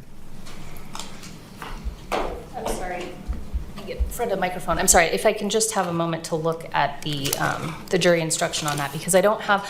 I guess my first response, without pulling this out, just to verify, is that the intent doesn't necessarily go to that benefit. It would go to the conduct. Did she intend to engage in that conduct? And so there's the intent, of course, applies to the different elements. And so it would apply to, it wouldn't negate her intent to engage in the conduct that constituted That's violation. not the standard. Or is this the... So here's the charge for you. Official misconduct. Honor about the dates in question, Tina Peters, a public servant, with intent to obtain a benefit for any person. It never happened. It does directly apply. Oh, no, but sorry, could you keep, so there's other, I guess what I'm getting at is what the actus reus is. And so that's the part where the intent, that's not the standard by which the charges are filed. But again, if there's a specific intent crime, which this is, the prosecution has to prove that specific intent. The intent to obtain a benefit for any person or maliciously cause harm to another. And she says, even if I did what I did, my intent wasn't that, and here's the evidence of that. The jury has to hear that evidence to be able to determine whether the prosecution proved the charge. Well, the jury did hear that evidence. There was ample evidence admitted, and I cited it in the brief. I have the citations here too, if that's helpful, but that evidence did come in. I mean, the court limited it because the court was ensuring that it didn't turn into a mini trial about... So is that a 403 ruling instead of 401 ruling? I mean, is it a relevance as opposed to, or is it undue prejudice yes. as opposed to 403 being undue prejudice? Yes, thank you. I'm sorry. Sorry, does a trial court, with you were about to make an analogy of the sideshow overcoming the circus. When it comes to a defendant's constitutional right to present a complete defense, does a trial court have the ability to curtail that in the interests of not letting the sideshow overcome the circus? Don't they have a constitutional right to present a complete defense? And the only restriction on that I think is out there is that means the court can prevent cumulative or irrelevant evidence, but it cannot curtail the presentation of relevant evidence. Well, I think, I'm not sure if you disagree. Our argument is that the danger of unfair prejudice, confusion of the issues, or misleading the jury substantially outweighs any probative value. How do you outweigh? Is that the basis of the court's ruling? That is the basis of the court's ruling, yes. And if we're talking about so there's no error because of that is the basis of the ruling. But even if there was some sort of finding that the court should have let that in, it's not a constitutional violation because she was permitted to bring some of that evidence in, and she vigorously cross-examined the evidence. It's only if she's prevented from a complete deprivation of presenting the defense yes, that rises to constitutional. Is that the Cutzinger language? Correct, yes. What do you do about the fact that, I can't remember that, it was actually a later proceeding in Cutzinger itself at the habeas level. Judge Kane at the federal court strongly challenged the validity of that statement, that goes way too far, that it doesn't have to be a complete deprivation, because that essentially shifts the burden to the defendant to defend their constitutional rights instead of to the people to protect them. I'm not familiar with the continuation of that case into habeas, but I will say that wouldn't be binding on this court. We have to rely on Cutzinger because that's the case law that applies for us since we're in state court. Can you come back to my hypothetical very briefly? Yes. Could she have asserted under the circumstances of my hypothetical a supremacy clause immunity defense? Oh, right. And if you could remind me exactly. So you're saying, let me just offer if I understand. It sounds like you're saying that, I don't remember the details, but it sounds like you're saying if the state law directly conflicts with. Yeah. Yeah, I think if that's, again, setting aside the argument that she has to be a federal official, I think that it seems to me, I mean, again, you have to engage in the analysis of whether it was necessary. So then you're looking at, is this the only way to achieve that duty? And so, again, without remembering the specific details, and that would take us, pretty far afield. And maybe what but you still seem to be maintaining that she can't assert supremacy clause immunity at all. Full stop. She is not, by virtue of her position, she's just not entitled to do it. That's your first line position, right? Yes. Yes. Our argument is that she has to be a federal official in order to assert that. But if you don't agree with that, given the facts of this case, that she didn't need to engage in that criminal conduct, the deception, in order to. But we only get to that question if she's able to assert it, though, right? Yes, exactly. Is it fair to say that while there may be a supremacy clause issue between the conflicting statutes, she would have an affirmative defense of the public duty, but not an immunity? Sorry, can you say that one more time? In his hypothetical, she might still have an affirmative defense that I was executing my public duty. Oh. But that doesn't mean she's immune. Yes, I think that would fit better in that. I mean, really, if we're talking about the affirmative defense, really what that defense is available for is the situation where you have some sort of where the law says this is a crime, but then you have some other duty that requires you to do it. Like we have the case where the process server can assert that defense for the crime of trespassing. So that yes, I think the hypothetical would fit into that. So it would be the state law affirmative defense, not the supremacy clause immunity, because you contend that she's just it's not available to her as a state official. Fair enough? Yeah, for your hypothetical. If it's okay with my colleagues, can we turn to sentencing? Yes. Actually, I was hoping to address the substantive charge of conspiracy to commit criminal impersonation. Okay. That charge was identified in the indictment as a Class 1 felony or a Class 6 felony under the statute subparagraph 1A. Mm-hmm. But the language of the charge actually parroted 1B, which was a Class 1 misdemeanor. Correct.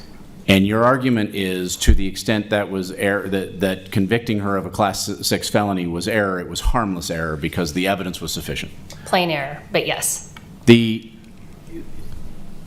So I want to state a hypothetical. A person is charged with second-degree murder, which is a Class 2 felony under 18-3103, that they knowingly caused the death. I'm sorry, can you just start over? I wanted to correct I got caught up because I wanted to just clarify, since harmless and plain error kind of opposite. Our argument You're saying is it's not that reversible. Correct, that's the key. Correct, but under the plain error standard, not the harmless error. That's the key. So my point is, you're saying it's not reversible even if it's error. Correct. And I want to say, as a hypothetical, somebody's charged with knowingly causing the death of another under 18-3103, a Class 2 felony, second-degree murder. Mm-hmm. It is charged in the complaint and information, or the indictment if it was a grand jury, as homicide citing the first-degree murder statute and calling it an F1, even though the language was of the Class 2 felony. You go to trial, and there's evidence of after intent and or with intent and after deliberation, which is what makes it a first-degree murder. But they were charged with, the jury was instructed on, and the jury found guilty on the language of a Class 2 felony. Is it your position that a person can still be convicted of a crime with which they were never charged and with which the jury was never instructed, as long as the evidence is sufficient? Yes, I think that is what the case law indicates, that if it's just, in this case, I'll just point out too that, I don't have the language of the statutes that you're citing in your hypothetical, but it was one word, might, and it was already... Yeah, but that one word distinguishes it from a felony to a misdemeanor. And in this case, made an extra sentence, 15 more months in the Department of Corrections that couldn't have been given had it been a misdemeanor conviction. It clearly affects a substantial right. And I'll just say, I'm confused as to why the people are continuing to maintain that the proper remedy on this isn't to enter the conviction for the misdemeanor, because the indictment used the word might, and the jury was instructed on that, so that's what the verdict is. I am baffled as to the position that's being taken that we can somehow overlook that and still enter the felony because the evidence that was presented at trial would have supported the felony. Are you still maintaining that position in front of us here today? Yes, that is our position. What case law supports that argument? I'm sorry? What case law supports that argument? I've cited it in my brief. I don't have it right in front of me, but the case... It's the omitted elements case law, right? Mm-hmm. But that's just where the element was omitted, and but the element that was omitted wasn't in dispute. Here, the jury was affirmatively misinstructed. It was instructed on the misdemeanor, and it found her guilty of that misdemeanor beyond a reasonable doubt. This isn't the omission of an element. This is a misinstructed jury. How can we correct that by saying, no, we'll just assume that because she could have also been convicted of the felony, we enter that even though we don't have a jury verdict? That's a... I understand it's a difficult position for the people to be in. But it's not a position you have to take. But thank you. But I do believe that the omitted element language applies because, to me, I understand. I can hear from the way you're talking about it that it seems more egregious to add this extra word than it is to omit an element. But to me, omitting an element is a pretty big deal, and the fact that can be except in those cases, at least the person was originally charged with the elemental language. Here, never on the table. That is true, but if I can just add, and again, it seems that I will not be able to convince you, but I just want to put my argument out there, which is that there wasn't a confusion from the parties about what they were talking about, because the correct statutory citation was used, so they were on notice of the statutory citation. The language was incorrect, but the statutory citation was correct. Couldn't that also mean that the prosecution was on notice that they'd only charged, since the language was correct, they'd only charged that language and not... both of them were on notice of something wrong. Oh, yes. I guess what I'm saying, Your Honor, is just that there wasn't a notice problem because there was the statutory citation, and the parties treated it as though, I think it was an oversight. I think everybody believed that if they had charged and used the language that's what the record bears out, in my estimation. But I understand I'm not going to convince you. I just wanted to put that is the argument. I'd like to turn to the sentencing issue. We'd like to hear argument on the sentencing issue. So the trial court in sentencing referred to Ms. Peters peddling snake oil that's been proven to be junk. She tried to undermine the election and she was weaving tales. Didn't he consider uncharged conduct as he referred, given the references to snake oil, etc.? Wasn't he considering uncharged conduct in sentencing her, and wasn't that an error? Well, are we talking about the First Amendment issue? I'm not sure that is, it hasn't been raised, but I understand that if it's a concern to the court. I don't think that that's something that's problematic. All of that was part and parcel of, it was the context of the criminal conduct. She wanted to promote these allegations of election fraud, and her scheme of deception, everything she did. But she wasn't convicted of publicly saying it was election fraud. Correct, but I think because it's the context, it's relevant. I think it's something that the court can consider. Why is the context relevant when the court excluded much of the evidence of election fraud? So on one hand, the judge says, Ms. Peters, you can't bring this in. On the other hand, he refers to it when he's sentencing her. Well, and again, I know the court is aware of this, but if I can I just want to make sure the record is clear that he didn't exclude it entirely. He limited it. Yes, he did. But also she spent a great deal of time at the sentencing hearing talking about this election fraud. She used it as a platform to make all of these allegations. So of course it was relevant to what the court was doing at the sentencing hearing. The court was entitled to consider what she said. Well, then let's turn this as a First Amendment issue. Is that the court's entitled to consider the larger context, but there's some limitations to that, right? The court cannot punish her for the exercise of her First Amendment rights. Isn't that a fair statement as a broad principle? I think that's correct. I mean, if the court can consider the conduct and it may factor into the sentencing, just to break that down a little bit. I mean, I think the broad proposition is correct that we can't punish people except in these circumstances, which we're not talking about right now. But I think to the extent that it is relevant then the court can consider it and factor it into its sentencing decision. But that's the question, is does her political or personal views, is it relevant? Or is it something that is inappropriately considered? And I guess I would also frame it as, in defending the convictions and what testimony was brought in at trial and what defenses she could assert, the people very narrowly tailor this to, we're not talking about her election conspiracy stuff. We're not talking about making the copy before or making the copy after. We're talking about this very specific conduct of misleading the Secretary of State and the like.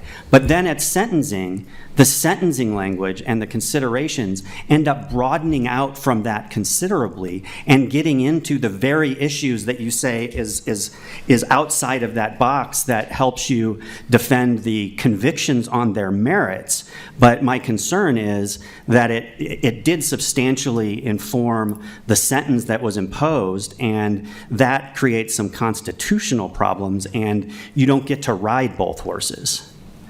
Well, I think it's a different forum, and that really is, I mean, the rules that we have for the jury are different because absolutely. And so I think that is the first part of my response. The other piece of it is, again, she made it relevant by spending she had a slideshow. She spent pages and pages going on about this. How is the court supposed to just ignore that? I mean, of course it's going to be, the court is considering, it has all its considerations in front of it, and it referenced, it said she doesn't have any remorse. In fact, she's standing up here and doubling down on it. So I think the court, and I see that I'm out of time, so I'll finish there unless you wanted to. No, I think this is important territory.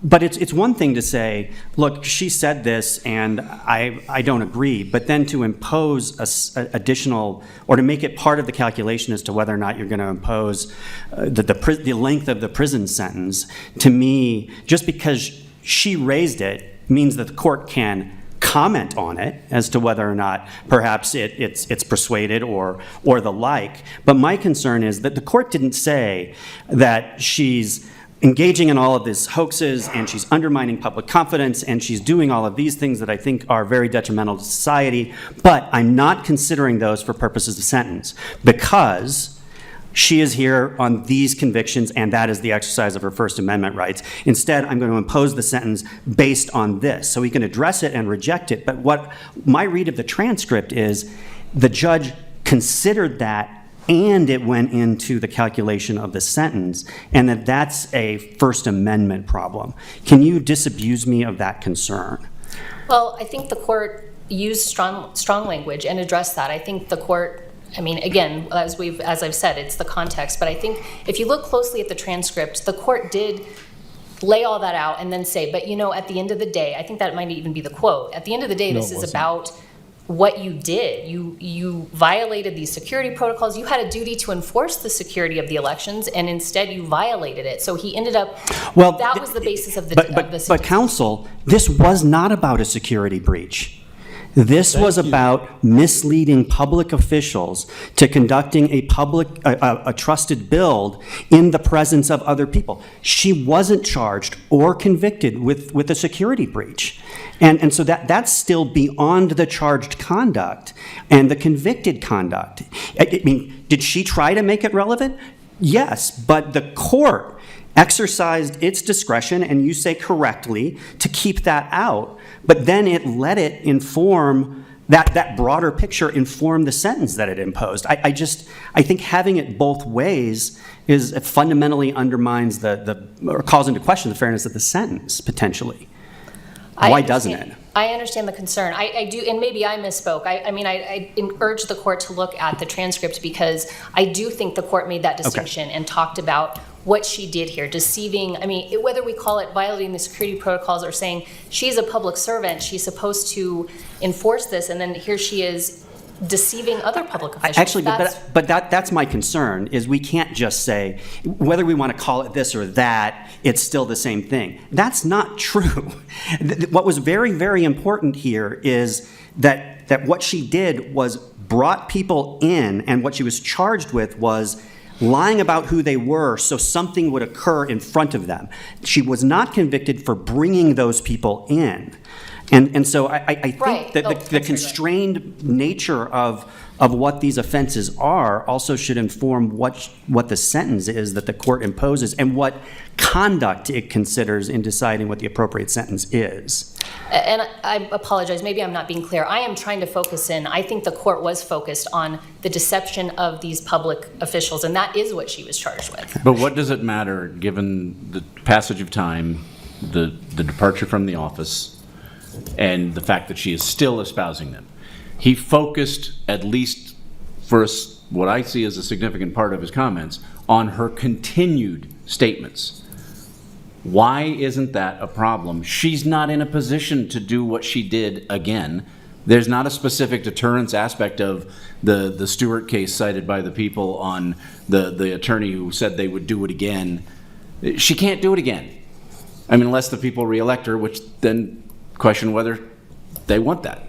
But this is a democratic society. So she's not in a position to do it again. Her continued belief in the facts that she asserts, or the situation she asserts, has no bearing on any sentence consideration. Not deterrence, certainly shouldn't be punishment. Why should we not be concerned that he focused so much on her continued peddling of the snake oil? I mean, I'm not saying you shouldn't be concerned, but I don't think there's an error. I think that she spent so much time talking about it. It was the backdrop of the case. There's a lot of publicity. Maybe the court felt like it had an obligation to say that it did not agree with what she was saying, and that he thought the conduct was improper. But if you look at he can't sentence her more because he doesn't agree with what she's saying. I agree with that. I'm saying, I think there's two things that happened. I think the court made some comments, and then I think the court, if you look at the transcript, talks about the basis of the sentence, which is her conduct, her criminal conduct. And I don't blame the court for how it characterized it, given what occurred at sentencing up to that point. I mean, the sentencing argument on both sides hadn't been well tailored to the convictions or what she was tried for and convicted for. But at the end of the day, isn't the judge's responsibility to make sure to kind of separate that wheat from the chaff and only focus on appropriate considerations, or if it wants to address those, explicitly tell us that it's not considering those in the imposition of sentence.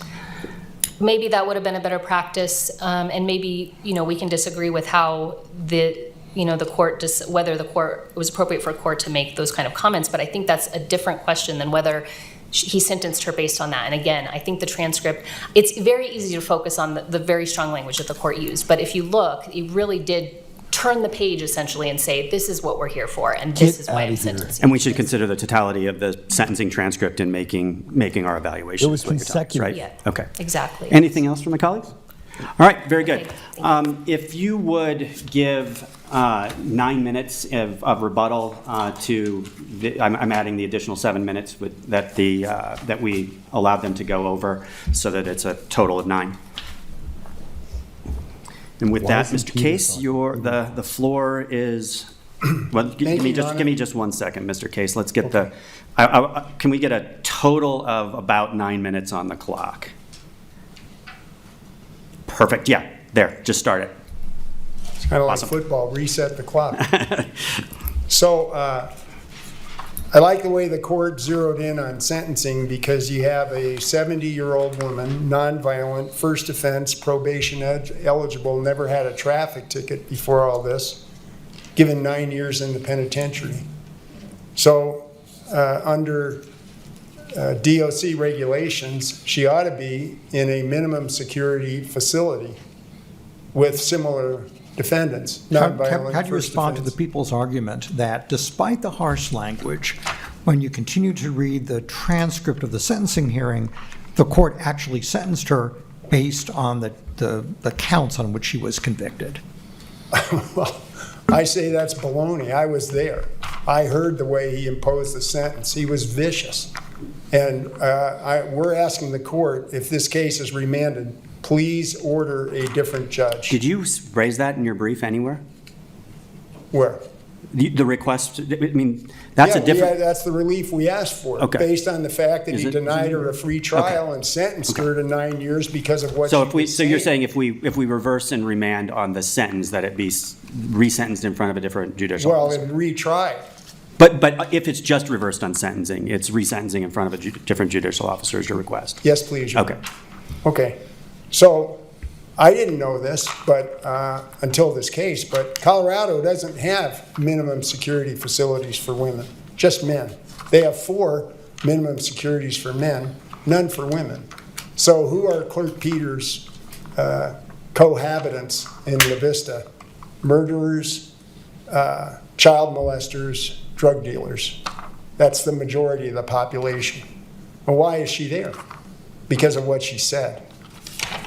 Counsel, can you address the response that, to the extent the court commented on things that she had said, it was based on the statements that she injected into the sentencing proceedings? She injected how she, the reasons that she was serving. I mean, she talked in her. We're looking at. I've read the whole sentencing transcript, right. and she put some things in there that were also outside of the scope of what was immediately before the court. Why didn't that open the door to the court addressing the issues that she raised and the affirmative representations that she made about what her motives were and her honesty and integrity?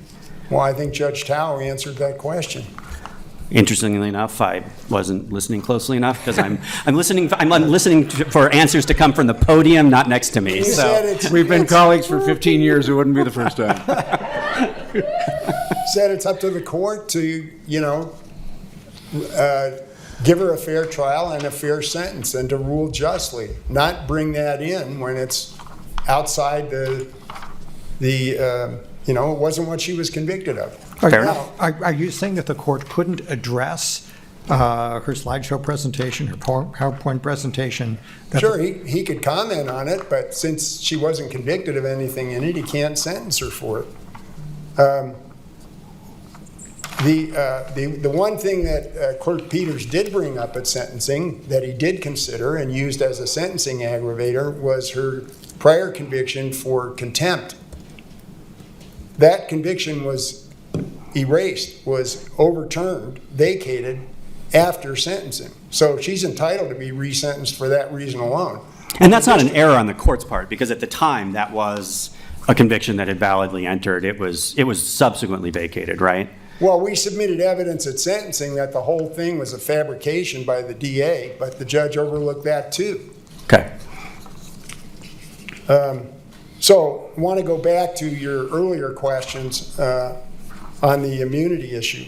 So there's nothing wrong with using a false name. Anybody, you're not required to give the name that's on your birth certificate or your driver's license, unless you're doing it for fraudulent purpose. So here there was no fraudulent purpose. The clerk introduces Conan Hayes as Jerry Wood. Now, what's the harm to the Secretary of State? None.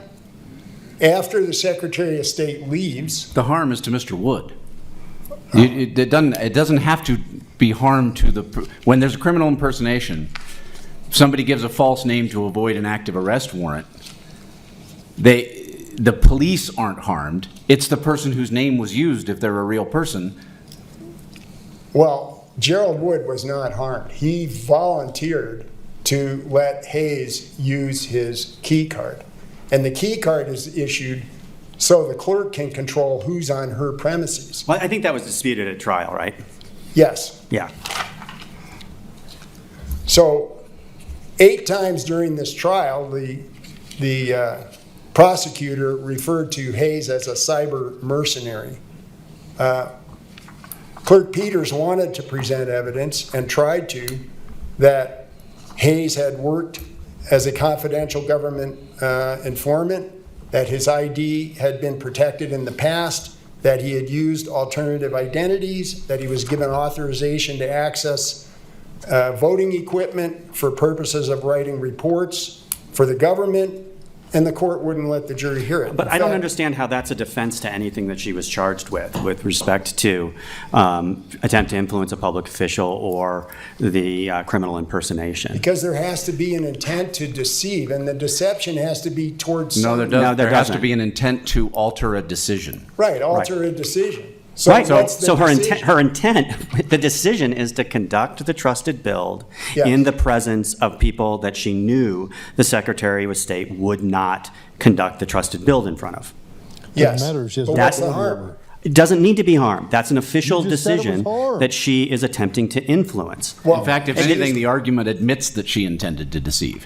She thinks she has a valid reason to do so. Again, I mentioned it in questioning your opponent. You're conflating the issues of motive with intent. Elementally, for that crime, the only intent required to be proven is the intent to impact the decision of the public decision maker, or of the public official. She intended to impact it. She's saying, I needed to hide his identity. She's admitting, essentially, doing it. Yes. She just says she has a good reason. That's motive, not intent. Well, okay. Appreciate the distinction, but there's no harm to the Secretary of State. When the trusted build, when the wipe is done, they do an acceptance check. The Secretary of State checks it, they leave, then Dominion checks it, then... Can you point to me in the statute where harm is an element of this offense? No, it's not an element of the offense. Which is why the court ruled it was irrelevant, right? Well, but the point is the jury could consider harm in deciding what her intent was and what her motives were. Why? The jury didn't have to decide what the motives were. The motives are irrelevant. Well, they're not elements of the offense. They're not something for the jury to consider, are they? Yes, because she thought she had a duty to protect those records and to see what was happening to her county computers during the trusted build. That was her job. And so it was important to her that Hayes had been authorized to use false names in the past and that he had the credentials to do his job. So we submit that's why that evidence should have been allowed. The court said during the Curtis advisement, I'm not going to let her say that. I'm not going to let her testify that she knew Hayes was an informant. That's why she didn't testify and get to present her defense. Now, on the issue of sufficiency of the evidence, there were 3 counts where there is a fatal flaw when and if this gets remanded. The first is the attempt to influence Romero. It's all based on Exhibit 18, this email. There's no evidence Peters knew about the email. It was sent by Sandy Brown to Romero. She wasn't copied on it. Wasn't that a fact question for the jury? Well, yeah, but there's no, it's not if there's no evidence to support it. All right, There's counsel. simply no evidence she knew about the email. Very good. Your rebuttal time has expired. Thank you, Your Honor. Very good. Thank you, counsel, as well as members of the public. We appreciate your interest in this case and your patience this afternoon as you waited for it to be called. I think we may have started a little bit late, but I appreciate that, and I also appreciate having folks here that get to see our democracy in action and what we do in these courts. This is not this isn't Law and Order. We're not doing the most exciting work here, but it's very important work to our democracy, and I appreciate the concern and attention that you paid to it. Thank you to counsel on both that had an opportunity to argue and who were also on the briefs. Your briefs were very helpful, as was today's argument. The case will stand submitted, and a written opinion will issue in due course. And with that, we will be in recess if the bailiff will so announce.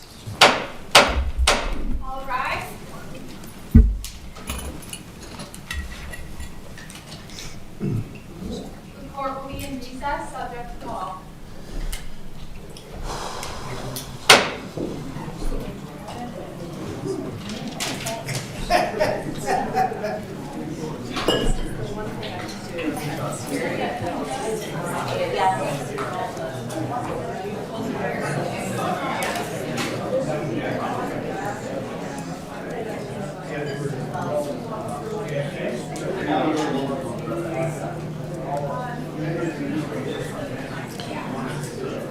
All right, let's go ahead and take this down. You know, I got pretty heated, and I took some notes, and I saw some of the things that you guys were saying in the comments. So let's start here. First of all, John Case, I think, missed a couple of key arguments, and so I plan on having a conversation with John Case later. But here's my issue with what John is saying specifically. Number one, he missed on the fact that it's chicken and egg. And this is the reason why courts are able to skirt the issue related to election technology, because they have no understanding of the fundamentals of that election technology. They said that, you know, she had a duty to preserve. And they also stated that the Secretary of State had told everybody to make a copy and that you had to keep a copy of those records. That is absolutely false. That is not true. So let's put that aside. Now, the court made an assumption that the Secretary of State would have informed every county clerk and recorder to make a copy of election records before the trusted bill, but she never did. Matter of fact, here's another thing that John failed to mention, and I think it's important. Tina Peters did not just go find Conan Hayes. Tina Peters was not the one that instructed anyone to turn off the cameras. Tina Peters is not the one that said get a secondary badge. She didn't do any of that. If this was a case of the crimes that were committed, even though crimes of preservation that she did were seen by the court as, okay, you have this right. Why were the other people not charged? Why was Sharona Bishop not charged? Why was Conan Hayes not charged? Why was Gerald Wood not charged? Why were they not charged? I would contend, and I think this is absolute, that they weren't charged because they wanted to make an example out of Tina Peters. And so on one side, you said that she has a duty to preserve. Now, let's say that she preserved, and John Case did not argue this correctly. He should have argued this differently than how he argued, in my opinion. Okay, so, you know, I'm not the one on the hot seat sitting in front of a panel of judges. I'm not a big fan of judges. I've just said that before. I think that, you know, I think this panel of judges did a better job of having the conversation and looking at what the arguments were. But you missed fundamental parts of the argument. She has a duty to preserve. She preserved one. She went to the IT department. She said, hey, I need you to make a copy of this for me. The IT department of the city and county, or the county of Mesa, declined. They said, we won't help you do that. Now, if the rule is you have to preserve this for 22 months, and the Secretary of State was coming in, and Tina Peters knowingly went to her IT department there first and said, look, I need you to make a copy of this for me. And then the trusted build came in, and the trusted build came in and did the trusted build. They also conflated a few other details that somebody was there when the trusted build that was being built that was not authorized. Tina Peters had full authorization over her office. She had full authority over her office. She could have had Mickey Mouse in her office. She had the authority she used the badging system as a way to make sure that she fundamentally knew who came and went. So she had the authority to bring in anybody she wanted to perform her duties. She could do it at any time. There's no law, no rule, nothing that would stop that from happening. Now, let's fast forward a little bit further, and she made a copy of the trust to build. She made one copy here, she made a trust to build copy. Now, what the judges tried to argue is that there was no duty that she had, or there's no obligation nor authority for her to investigate. So simply put, the AG's office attorney argued that, well, Elbert County made a copy of it and then turned it over to the Secretary of State, but didn't go as far as to say that it was a forced turnover of that specific image that was made, also of the 2020 election. And when that image went to the Secretary of State's office, the Secretary of State's office then destroyed that image. So if you have no duty to investigate, then how would you know? If you made an image here and you made an image here, and every other county destroyed all the images, including Arapahoe County and all the other images that we saw happen. If that's the case, then how would you be able to tell the difference if you didn't investigate it, that there was improprieties that were happening at the highest level? How would you be able to uncover a cartel or the crime syndicate that has been unified in the state of Colorado? And when we're talking about election records and finding that the three reports specifically drew a line, the three Mesa County reports drew a line to massive election fraud that's been going on for God knows how long. So how do you contend that you can have a duty to preserve but not a duty to investigate whether or not the preservation was necessary and a crime was committed? And if you went to your own IT department and said, make a copy, and they said they wouldn't, and you bring someone in from the outside, why is it that the details of the person that came in from the outside still to this day was not even discussed in this trial with the three judges? There's a problem. Now, let's look at the other parts of this. Let's look at the other parts of this case that I think are important. You cannot have an investigation. You can't just have an image and then say, okay, I trust you, I made an image. Because if you're not investigating it, who is? And the idea that the only people that can investigate it are the people that are probably committing the crime, then what you're saying is that I'm capitulating to a system that was designed to enslave the people. And that the county clerk's entire job is to create a kabuki theater that frankly has no teeth. And if the judge is allowed to stand up there and say, you have authority as the Secretary of State, but you don't have authority, and both were elected by the people, then how does the state bring charges on the actions that were performed in order to preserve the records inside of the election? And if what they're saying is accurate, then explain this to me. Why did the investigator call up Matt Crane, investigator in this case in the AG's office that was put on loan to Dan Rubenstein, and say, I need you to tell me how I can debunk these three reports, Mesa reports, that were done on the image in Mesa County? And how is it we've been able to walk past one of the most simple, fundamental parts of the Dominion system that prove that there is election fraud, systemic election fraud, and the systems were designed to defraud the very people they say they represent. And that is the MySQL management software in this small town in rural Colorado. I would contend that the entire system across Colorado is a system designed to defraud the people. Now, we now have whistleblowers, we have people from Venezuela, we have other people that used to work for Dominion voting systems that also worked for Sequoia that have come forward. We've got all sorts of evidence from experts, from Roger Fuller to Ed Solomon. We could talk about the other experts related to ASOG. We could talk about Jeff Lindbergh, who worked for Sandia Labs.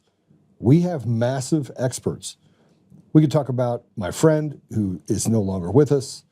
When we ran through this in December of 2020, we built this model and then we took it to Washington and we presented it to the Secretary of State's office, Pompeo's office, to council. We built a model before the election ever happened on January 5th.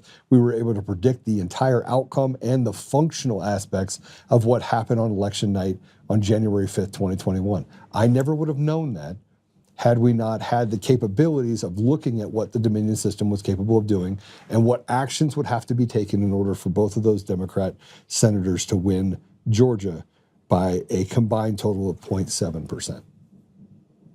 I wouldn't have known that.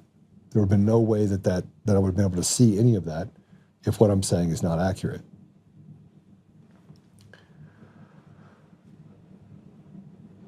So Limbaugh says they let the bank robbers handle their own investigation, winky, winky. Yes, they did. Here's why, I became calmer as I started to listen to the argument of the assistant AG from Weiser's office. One, she stepped on herself. She tried to plead both sides of it. One, there's a felony charge that was given the same wording as a misdemeanor. That should be grounds for that case, for that particular charge, even found guilty of it, to be resentenced on. The sentencing relates back to the First Amendment. That too should be something that they consider based on the words of the judge in the actual sentencing. And when the AGA, or the assistant AAG in this case, talked about the fact, well, there was no harm done, except for the fact, and nobody brought it up, which I find absolutely bewildering, and that is the difference between concurrently and consecutively. If it was done concurrently, then the charges, say he has 4 charges, this is typically how it happens. You get 3 years here, 3 years here, 3 years here, that's 9 years. You run it concurrently, that means you serve 3 years. You're serving each one of those at the same time. There's consecutively when you really want to do damage to the person that you're talking to. Typically this happens in murder convictions, robbery with bodily harm, when people have and have done something with intent. Now, the other thing that the judges brought up is the intent argument. And the intent was, did she have intent? And they're like, well, it doesn't matter if she had intent. By the way, I'm going back and forth with Max McGuire, and look, I don't think I've ever met a bigger legal mind than Max McGuire, but we're just talking about this particular case. We're not talking about anything else related to the other things that I talked about related to the elections. We're just having a conversation about what the judge is doing and what how the judges are asking questions. And so he's a brilliant mind. I think he should go to law school, frankly. All right, so if we look at in totality what we're up against, and we just look at we're looking at a basket of different arguments that were made. John Case missed a couple of arguments and he came back, and there's some teeth here. There's some things that we've talked about related to the conduct of the judge, the conduct of the DA. They didn't bring up the DA's conduct related to not bringing in any outside experts, that they went and relied on basically the bank robber themselves. So Dominion came in, committed a crime. They went back to Dominion and said, hey, by the way, give me the information on why we should believe you. That's not how you create an investigation. That's how a cartel protects itself. And remember I said before, at the very top you have the boss. We haven't figured out who all the bosses are. And then underneath that, you have the captains. The captains are the elected officials, or the people that are put in positions of trust. These are people that are like the Jenna Griswolds, the Jared Polis.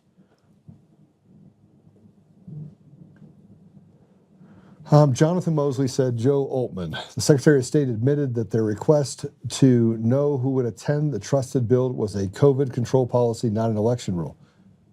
Secretary of State Jenna Griswold had... I didn't even think about that. That's brilliant, Jonathan. Thank you. And I'm going to be meeting with some of the attorneys tonight for Tina. So I'll bring up a lot of the things that we just talked about just now. But we have to start looking at this holistically. From Griswold had no authority over attendance at the meeting. The Colorado Department of Public Health sets COVID policy. Okay, so this is where you have conflation. So Jonathan, thank you about that, where they conflate the rules of the Secretary of State with law. And this is where ink dries. So they decide that rules are law and that they can prosecute you based on not actually following their rules.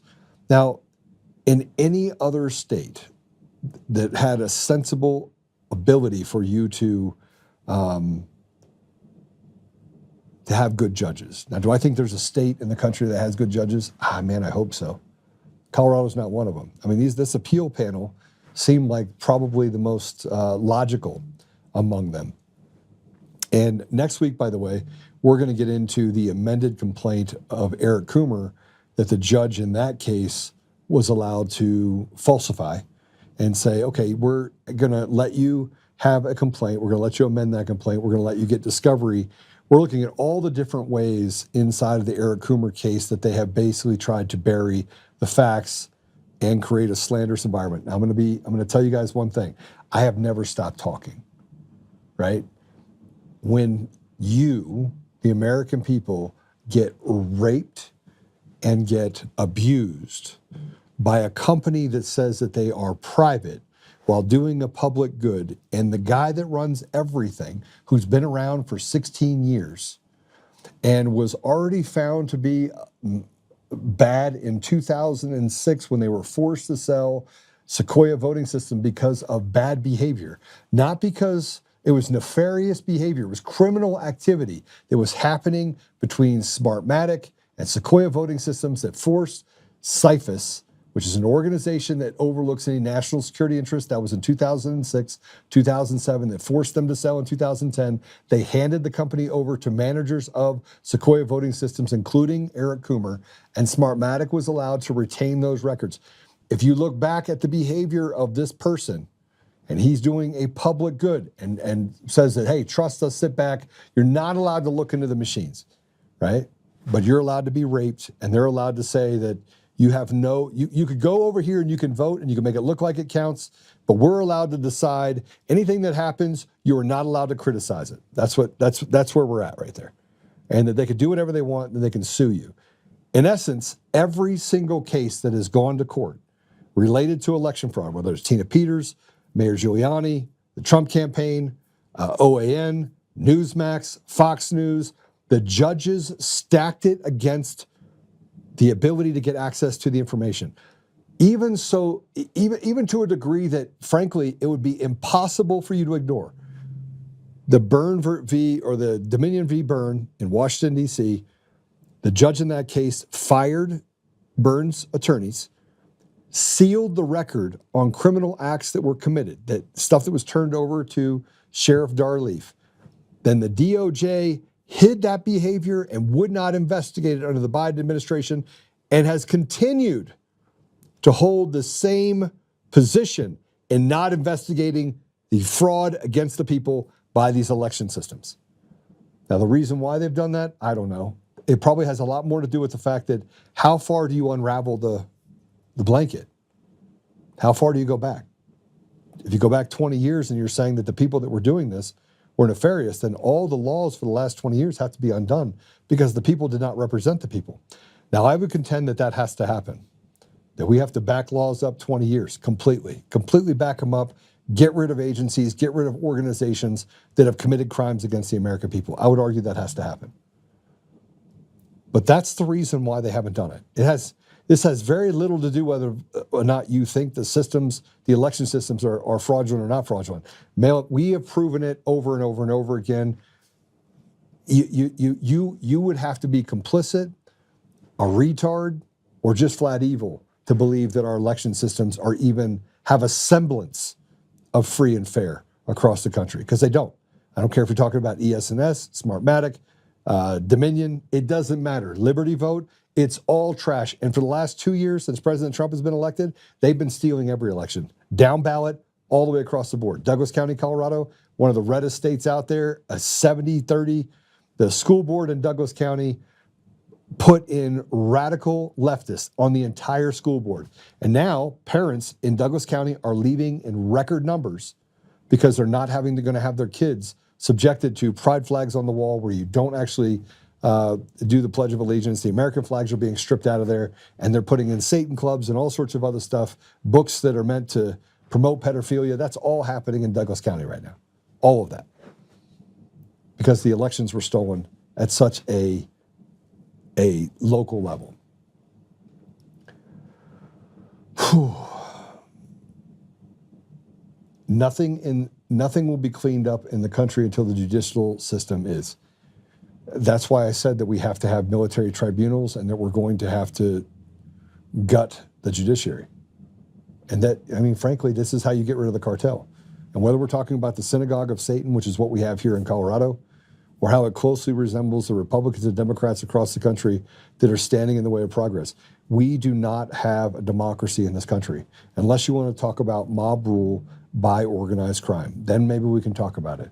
It's a democratic process for which cartel is going to run what state, how they divvy up all the tax dollars that you go out and earn.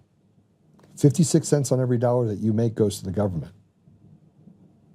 And I'll just ask you the simple question that I ask everyone else. Can you get rid of a bad judge? Can you get rid of them? And the answer is no, you can't. You can vote them out after 3 years after they ruin thousands of lives. Do you have a way, a mechanism that the American people can stop a cartel of judiciary from doing bad things to the people, not just in Colorado, but across the board? And the answer is no. If they pick a public interest, if they decide that they want to punish you, the process is the punishment, and then whatever they decide to put in front of you, they can just lock it down. They know the Supreme Court's not going to do anything. The DOJ, if you look at the Christopher Gregory case, they're not going to step in the middle. They'll take 5 years. They'll try to just outrun justice in a case. And the people, the have-nots, they rarely, if ever, get any justice. The system was designed to punish and to enslave the very people it says it represents. It doesn't represent the people. Oh. Now we get down to how do we solve this, right? How do we solve this? I don't know. I mean, I think that the only way that we solve this, frankly, is to sign the Insurrection Act. Invoke the Insurrection Act. And invoking the Insurrection Act, I think you got to arrest 50,000 people. I think you got to be prepared for and look at this from a national level of insurrection and sedition.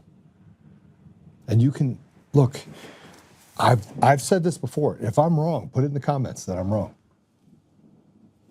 Put it in the comments.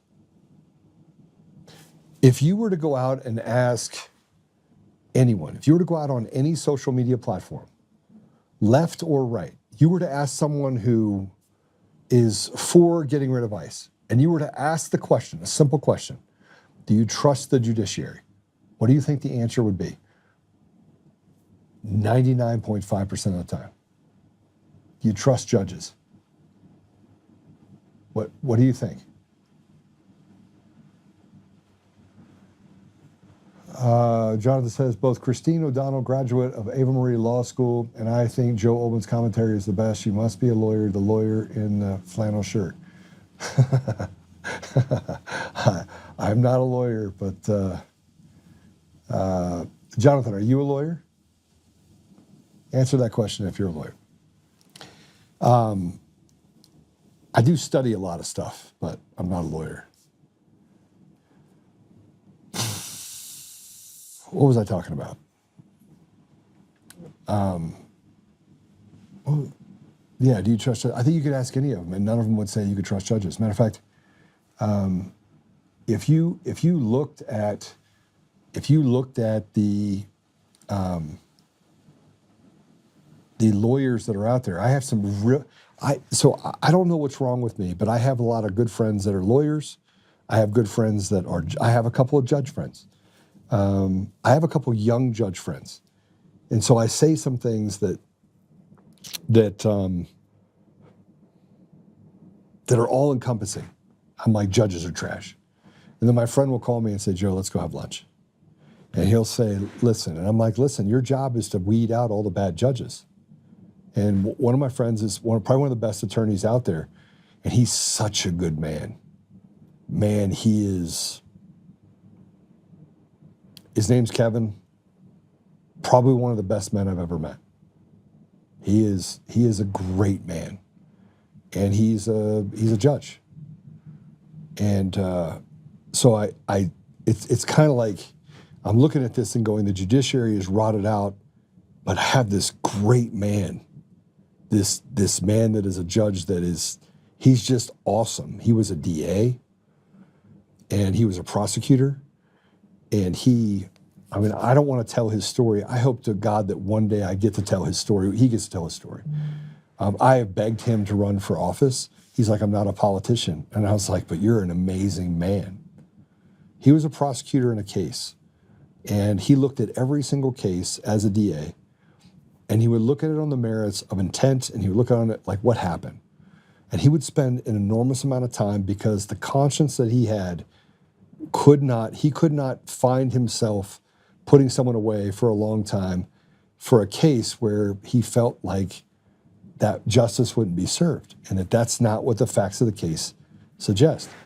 And so he took a case, and I hope I'm not misstating this, Kevin. I know you'll probably hear this, but he took a case, and by the way, this is a guy that when everything blew up on me in 2020, and I'm in fear for my life, lots of stuff is happening, he lives close to me. And he goes, Joe, if you need anything, you just let me know. I haven't even met him yet. I had not spent a lot of time with him, right? I think I'd met him once before. And he picked up the phone and he called me and he goes, I will be right there. I will come down and I will protect your family. You just tell me you need me. He didn't even know me. So he goes in, and the DA at the time, who was the elected official, the top dog, says to him, I want you to get him 10 years. That's all you can give him on the plea deal is 10 years. And he's like, I can't do that. We should offer him probation. I mean, this is the facts of the case. I even feel bad even bringing the case, but I have to bring the case. But he should get probation. And the DA says, you will give him 10 years. You will go in there, and all you could give him is 10 years. And you know what Kevin did? I don't even know if it was 10 years. It could have been more than that. It could have been a little less than that. But it was a drastic difference. And I know it was, the alternative was probation. So he went in there, he defied the DA, he gave him a deal that included probation, and then he went back to the office and he resigned. That is a man of integrity. That's what I expect from the judiciary. I expect that good people like Kevin, I could talk about another woman who is a judge who I know, who's a friend of mine. I could talk about my attorney in the Coomer case, Ingrid, who is amazing, who happens to be an attorney in another corruption case in Colorado, and happens to have other cases that she's watched the DOJ erode to zero.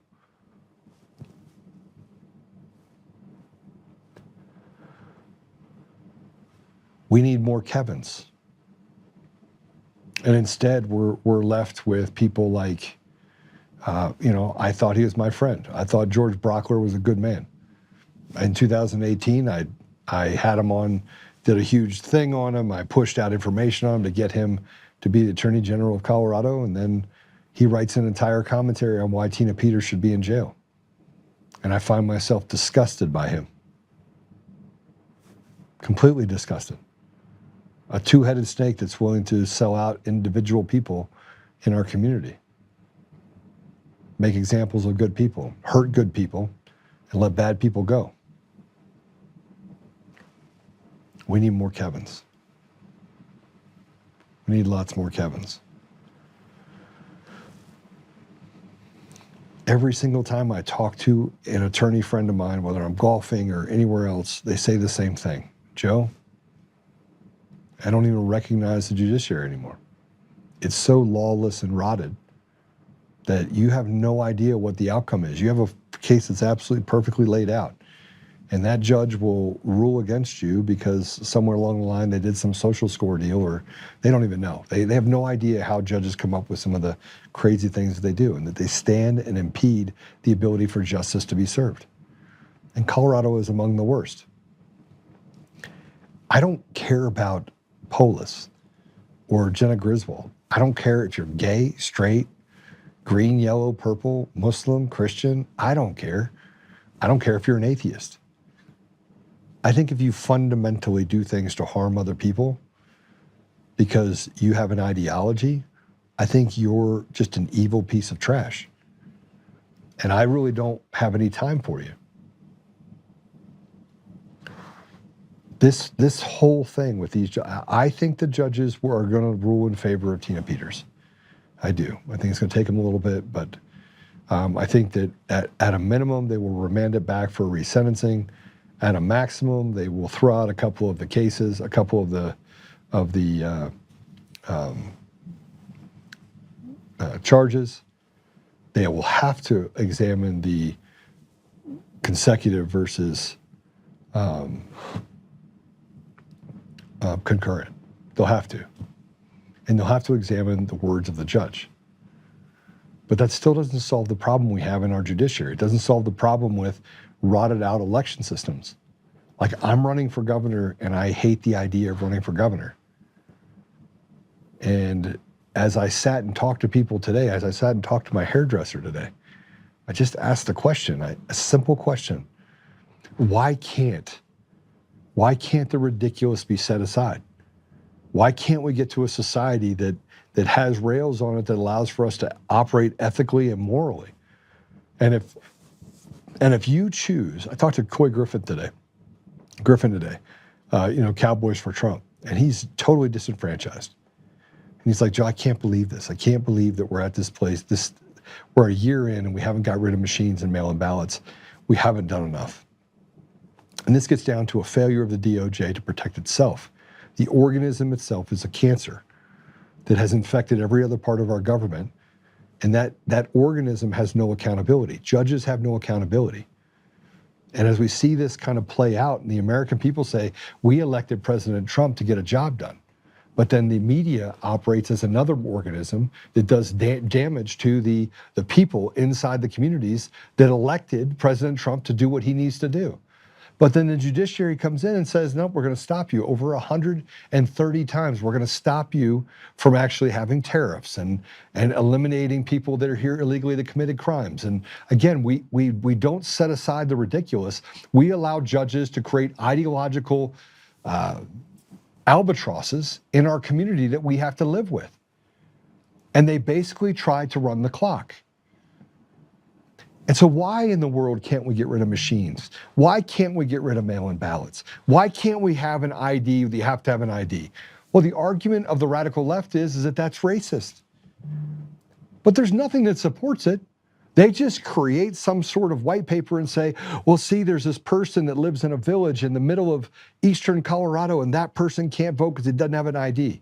And instead of solving the one problem by saying, here's your ID, we paid for it for you, instead of doing that, they put in universal mail-in ballots, and you don't have an ID and somebody can actually vouch for you. Absolutely absurd. We cater to the absurd, and we let the ridiculous operate as if it's even sensible. The same thing can be said for teachers and professors inside of the schools. You can solve a lot of problems by just getting back to the KISS principle. Anybody know what that is? Jonathan, if you want to call in, I would love to have you give me your thoughts on what you just heard in the case. So Jonathan said I was a lawyer for 22 years. Can somebody give me an email that Jonathan can email real quick, put it in the comments? I'd love to have Jonathan, I'd love to have him come in and give me his thoughts. Okay. And if you don't want to do it, just say, yeah, I don't want to do it. But the KISS principle is keep it simple, stupid. Okay? If we got back to KISS principle, we'd be in a much better place. The people on both sides of the aisle want educational opportunity for their kids. We heard, Anthony from yesterday, Chavez. By the way, he's not a Republican. Okay? He's a Democrat. He's a great guy. He's a father, single dad. He doesn't have the same, we don't align with everything. We don't believe the same thing. One of my best friends and business partner, 14 years, gay, married, Jewish, father of 2. We don't align on everything, But the fundamentals of keeping it simple would allow for us to eliminate all of the chaos, right? You don't put a pride flag up in schools. It's just not allowed. You get an American flag and that's it. Everything that is considered political, we don't tolerate it. And the bullying, which is what's happening against straight kids, that goes out the window too.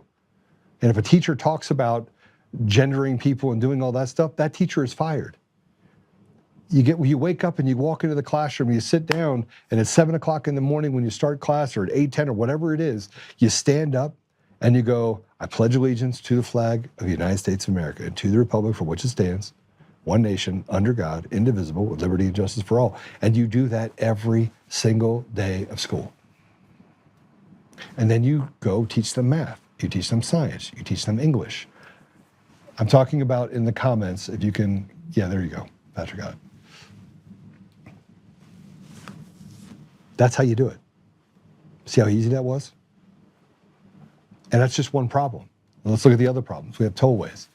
So over $30 million every single month goes to an Australian private equity fund, which, by the way, they hide inside the books. If you go to look at the financials in the state of Colorado, you can't find it. But they have these private-public partnerships that allow for law enforcement, state patrol, to go and give people tickets so they can make their money too, while handing over a vast majority of the money that comes in from the people in Colorado to a foreign country.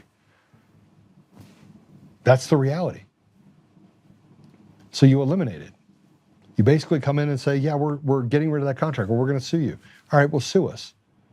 You're charging $8 to go 15 miles. It's the most expensive roads in the entire country. But they got away with it because somebody along the line got paid a bunch of money. And if you think what I'm saying is not true, then why did the politicians run out, Romer and all these other guys run out and buy land on the eastern, out east, and then sell it back for a 20x multiple when they decided to build 470 and the airport way out east? Go check the records. I'm not lying. This is absolutely true. How does Hickenlooper own all these different restaurants and buildings? And I mean, he's built an entire empire. And why is it the politicians end up making money on the backs of Americans in Colorado? We'll just talk about Colorado for right now. And we don't have any, and our education standard is degrading to such a place that we spend $140 or $200 million renovating a building downtown for the haves, while we don't even have air conditioning and we don't even have basic fundamentals inside of the high schools for kids in our own environment. Kids are the future, right? No, the kids are not the future. Government employees are the future, because they get marble buildings and marble floors, and judges get black robes and beautiful accompaniments, and the people walk in and they get to bow down to the master. It doesn't. You can eliminate a lot of these things by just focusing in on the people. Democrat, Republican, Independent, I don't care. I mean, Tina Peters is in jail right now, and the first thing she does is she writes out entire letters of things that people inside the prisons have done to these women, including a woman being raped in the back of a transport van. And then they wouldn't even settle for the woman. They said, we'll give you 20 grand. She's like, no, I want you to get rid of my sentence so I can get out of here. She was raped, by the way. And they said, no, we'll just put it on the docket for 2 years from now and kick the can down the road. That's a case that Tina Peters uncovered. Not counting the mold and the food and the cockroaches in the kitchen and what they've done to make sure that they make these women live in miserable environments. And all the things that Tina Peters has brought to the forefront, these people are treated like animals. You just heard John Case talk about the fact there is no minimum security facility in the state of Colorado for women. Why would that not be? But you didn't know that until Tina Peters went to prison. And those people are the have-nots. They have no access to anything. Our fundamental, let me just say this, fundamentally speaking, our entire state is in a state of absolute disrepair. And you can fix all of it by creating points of accountability, getting rid of all of the judges, having free, fair, and safe elections. And by the way, you can do that, and it's still not going to solve the problem, but it will help move things back so that the Overton window is over something that is at least has the appearance to be somewhat more just than what it is now. That's what we have to do. And that's why I'm running for governor. I'm not running for governor because I want to be a governor. I actually don't want to be a governor. I don't want to be a politician. I don't want to be involved in any of it. I want to go back to building tech and doing really cool things. But I got this asshole Eric Coomer who's lying out his asshole with his lawyers and saying they wrote this entire thing about me, that have defamed me everywhere, that have put up this gaslit deal that we have safe and secure elections when we know we don't. We have evidence in all 50 states. All 50 states. And if what I'm saying is not true, why did Dominion just walk away after a $787 million payday and sell to Liberty Vote? And then say, you don't have, as the public, you don't have a right to look at the documents as to what we sold it for. And I will bet you $1. I'll bet you a lot of money that they did not sell Dominion for any, they probably just gave it away. Here, it's your turn. It's your turn to tell them it's a free, fair, and safe election, while ignoring the history and ignoring all the people who have testified that they have stolen elections, not just in the United States, but all around the country, all around the world. And you can see at the degradation of each country, and you can see the countries that don't have problems, those are the countries that have fair elections. Poland, do they have fair elections? 100%. Do they have problems with immigration? Do they have problems with crime? Do they have their education system inside of Poland is probably one of the best in the world. Does Russia have problems? Oh yeah, he wasn't really elected. Go talk to people that are from Russia, and they'll disagree with you.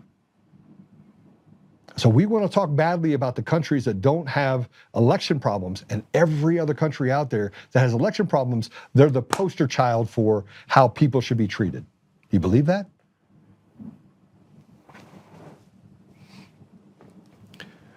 Loden says, everyone is oohing and ahhing over Victor Marks, and he won't even give any information about his platform. I didn't even know Joe was running. Oh, I'm running. Sorry. All right. Well, we're going to go ahead and wrap up. I'm sorry, Jonathan. If you could just send an email, I would love to have you on. I would love to have you on. I would love to have anybody on that's a lawyer that can just give me some ideas on whether or not I'm seeing things through beer goggles. Now, the last thing I will say is this. Rumble, the platform, is absolute 100% doing everything they can to censor me, every single thing they can. This is not uncommon to any other platform that's out there. They're all doing the same thing. I want to thank Max for sending me over the algorithms to measure out whether or not there is censorship happening on those platforms. That was a brilliant find, Max. I appreciate you very much for it. Yeah, we're gonna do some more stuff related to the governor race. I have a couple of things that I'm gonna be doing to speak at events. Tonight, I'm gonna be spending a little bit of time with Peter Tickton, who is the attorney for President Trump. He's also the attorney for Tina Peters. Obviously, he was sitting right next to John Case. So we're gonna kind of walk through things and try to come up with some conclusions. But overall, you know, I just ask you to do a few things. I ask you to keep praying. Like, pray, stand up, speak your mind, speak. You know, I want to get really angry too. I started this out just kind of with this frustration, this boiling frustration. And I just keep coming back to the other part, which is we have to trust in the Lord. We have to trust God. We have to trust him, but we also have to act. So we have to pray, we have to stand, we have to speak, we have to act. And if we do those things and return back to prayer, we can never become the very thing that we're fighting against. So call her to quit scrubbing federal election records, then railroading county clerks, period. Yeah. I would agree with that. All right. If you want to follow us, you can follow us, obviously me, at Joe Oltman. You can follow Tina Peters, at Real Tina Peters. Drop a message of encouragement to President Trump.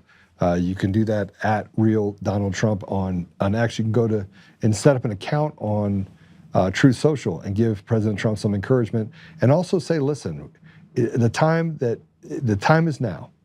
We've got to get people in positions of trust that are willing to arrest people and do things. And if that means that you have to be an unpopular president and do things that haven't been done before, well, things have been done to you that haven't been done before either. You've been charged with crimes that didn't actually happen. You've had people take money from you that never belonged to them. You've had massive things done against you. Imagine what's been done to the American people by the same system they were able to shop through and create all these persecutions against you. So we've got to get to a DOJ that actually is sensible, that isn't political. It should be based on what's right or wrong. And we've got to get rid of bad judges. And if you're a good judge out there and you're listening to this, and I am putting too much of a big bow around it, first of all, I will say to you, Kevin, you're amazing. I need you to run for office. For the woman that is a friend of mine, they're both lawyers, who is also a judge, I'm encouraged. I'm encouraged by a couple of judges that I know that are good people. Now, does that mean that there are more good judges? Yes. But do I think that it's rotted to the core in the judiciary and it's not moving fast enough, and you have people like Polis that can put judges in different positions and ruin cases? Yes, I believe that's the case as well. I believe people at the very top of the judiciary are really bad. So we'll see if we can get through it. Yeah, let's get him on. Let's get Jonathan on if we can. Patrick, we'll do it next time, and we'll follow up. Follow us on Spotify, Pandora, iHeart, Google, all that stuff. And I want to thank you for the last 5 years, right? We pray, and we ask God to kind of just change it all for us, right? We take it to him. And we say, look, Father, you've got to help us. Like, we're in it to win it. Like, we want this. We want to plow the fields. We want to do whatever's necessary. Whatever you want us to do, we'll do it. But please give us these things. Give us free and fair elections so that we can get back to restoration. Because ultimately, I think that's what it's going to take. In order to restore things and to keep that kiss, we're going to have people like me that frankly we're unwilling participants. 5 years, unwilling participant. Being a governor, unwilling participant. We put unwilling participants in there, we get in, do the job, we get back out, right? That's what's going to have to happen in order to solve some of these holistic problems we have across the board. So let's pray. Father God, thank you. Thank you for Tina's attorneys. Thank you for Tina. Thank you for her unselfish desire to serve and what she's doing for these women inside the prison. She's doing these things for the women inside the prison while she is fighting for her very life. She's 70 years old. She's a Gold Star mom. She's never been arrested for anything. And they have demonized, they have bullied, they have defamed her. So Father, I just ask you we break it wide open and we get to the part where we hold people accountable for their bad behavior. And whatever that looks like, I don't know what it looks like, but that's what we want. And we know that your will should be done, but we don't feel like we're asking for anything, Father, that's outside the scope of what you would want. And maybe we're wrong. Maybe we haven't learned enough. Maybe we haven't suffered enough. So if that's the case, Father, we'll continue to have faith and we'll continue to walk this path. But I ask you to lift that burden of hopelessness and to replace it with a burden of conviction, that we can be convicted to operate with courage and to serve each other. And Father, the R and the D, they frustrate me, the Republican and Democrat, because they don't represent the goodness. They don't represent that which the people want on any aisle. It has become a muddled mess of people that self-indulge and seek power and money and position. They seek to be known, Father. And I would just ask that we break that down and we just get good people that are convicted to do good by the people in this country. Father, I ask that you allow us to be an example for how goodness can actually just be pervasive through a community and through a country. And that we can solve the problems by eliminating the bad people that have done really bad things to the American people, that have betrayed them. We also ask you, Father, to bless and to protect President Trump, protect the people that are doing a lot of this really hard work, from Hegseth to Bobby Kennedy to, there's just people that are just doing great things. And we just ask you, Father, that you will unite them, set aside petty differences, and stop the politics that are interfering with us getting to a place where we have secure elections that lead to your voice, Father, being heard. Not our voice, but just the goodness of your voice coming through in how we administer and how we function as a society and as a community. So I ask for these things, Father, humbly, in the name of Jesus Christ. Amen. All right. I will see you guys later. Thanks for showing up. Thanks for being with us for so long. Remember to follow us. Remember to share. And remember to have faith, right? And don't be a black pillar. Don't be a black pillar. Be the one that stands up. I'll see you at one of the events that we're having, and I'll see you tomorrow. God bless you.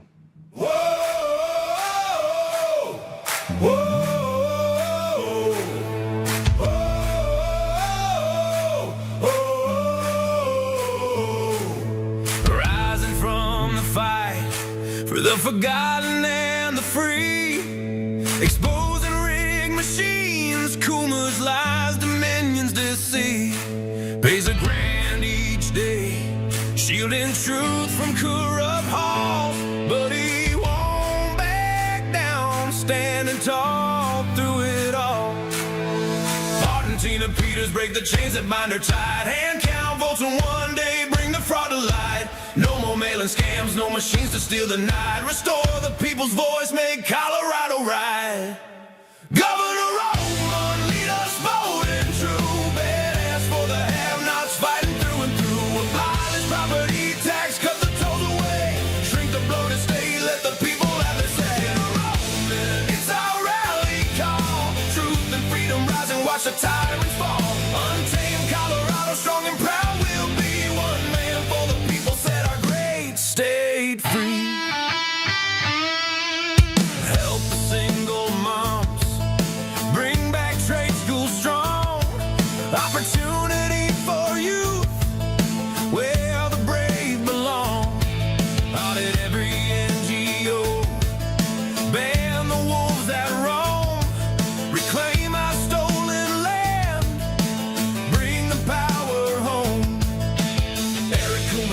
Dominions, rig design, expose the stolen votes, cross the dangerous line. No more victimhood, no chains on you and me. He's running for governor for real liberty. Smash the fraud machine, pardon heroes jailed for the have-nots. Rising truth will never fail. One warrior defies the corrupt elite. Colorado reborn, strong on our feet. Governor Roman, lead us bold and true. Badass for the have-nots, fighting through and through. Abolish property tax, cut the tolls away. Shrink the bloated state, let the people have the say. Governor Roman, it's our rally call. Truth and freedom rise and watch the tyrants fall. Untamed Colorado, strong and proud, we'll be one man for the people, set our great state free.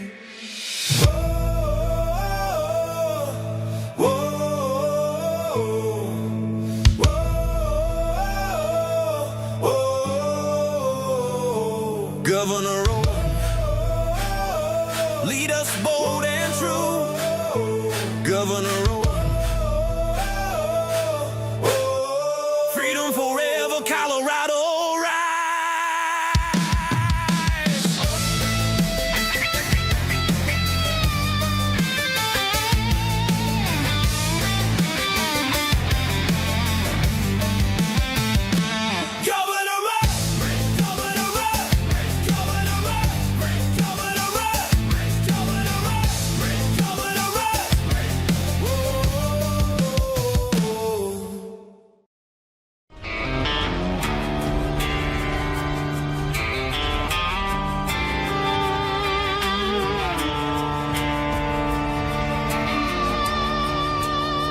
rise up untamed. In the heart of the fight where the wild ones roam, Joe Oleman's calling, bringing truth back home. From conservative daily to this untamed fire, we shatter the silence, lifting spirits higher. No chains can hold us, no lies can prevail. Authentic and fearless on this rugged trail. Patriots gather under stars and stripes. Untamed nation, igniting the night. Untamed nation, let the truth roll out in this land of the free. Standing proud from sea to shining sea, we won't back down. Catch the fire, wear the crown. Untamed nation, it's our battle song, motivating hearts where the brave belong. Yeah, untamed and wild, forever strong. Play it again all night long.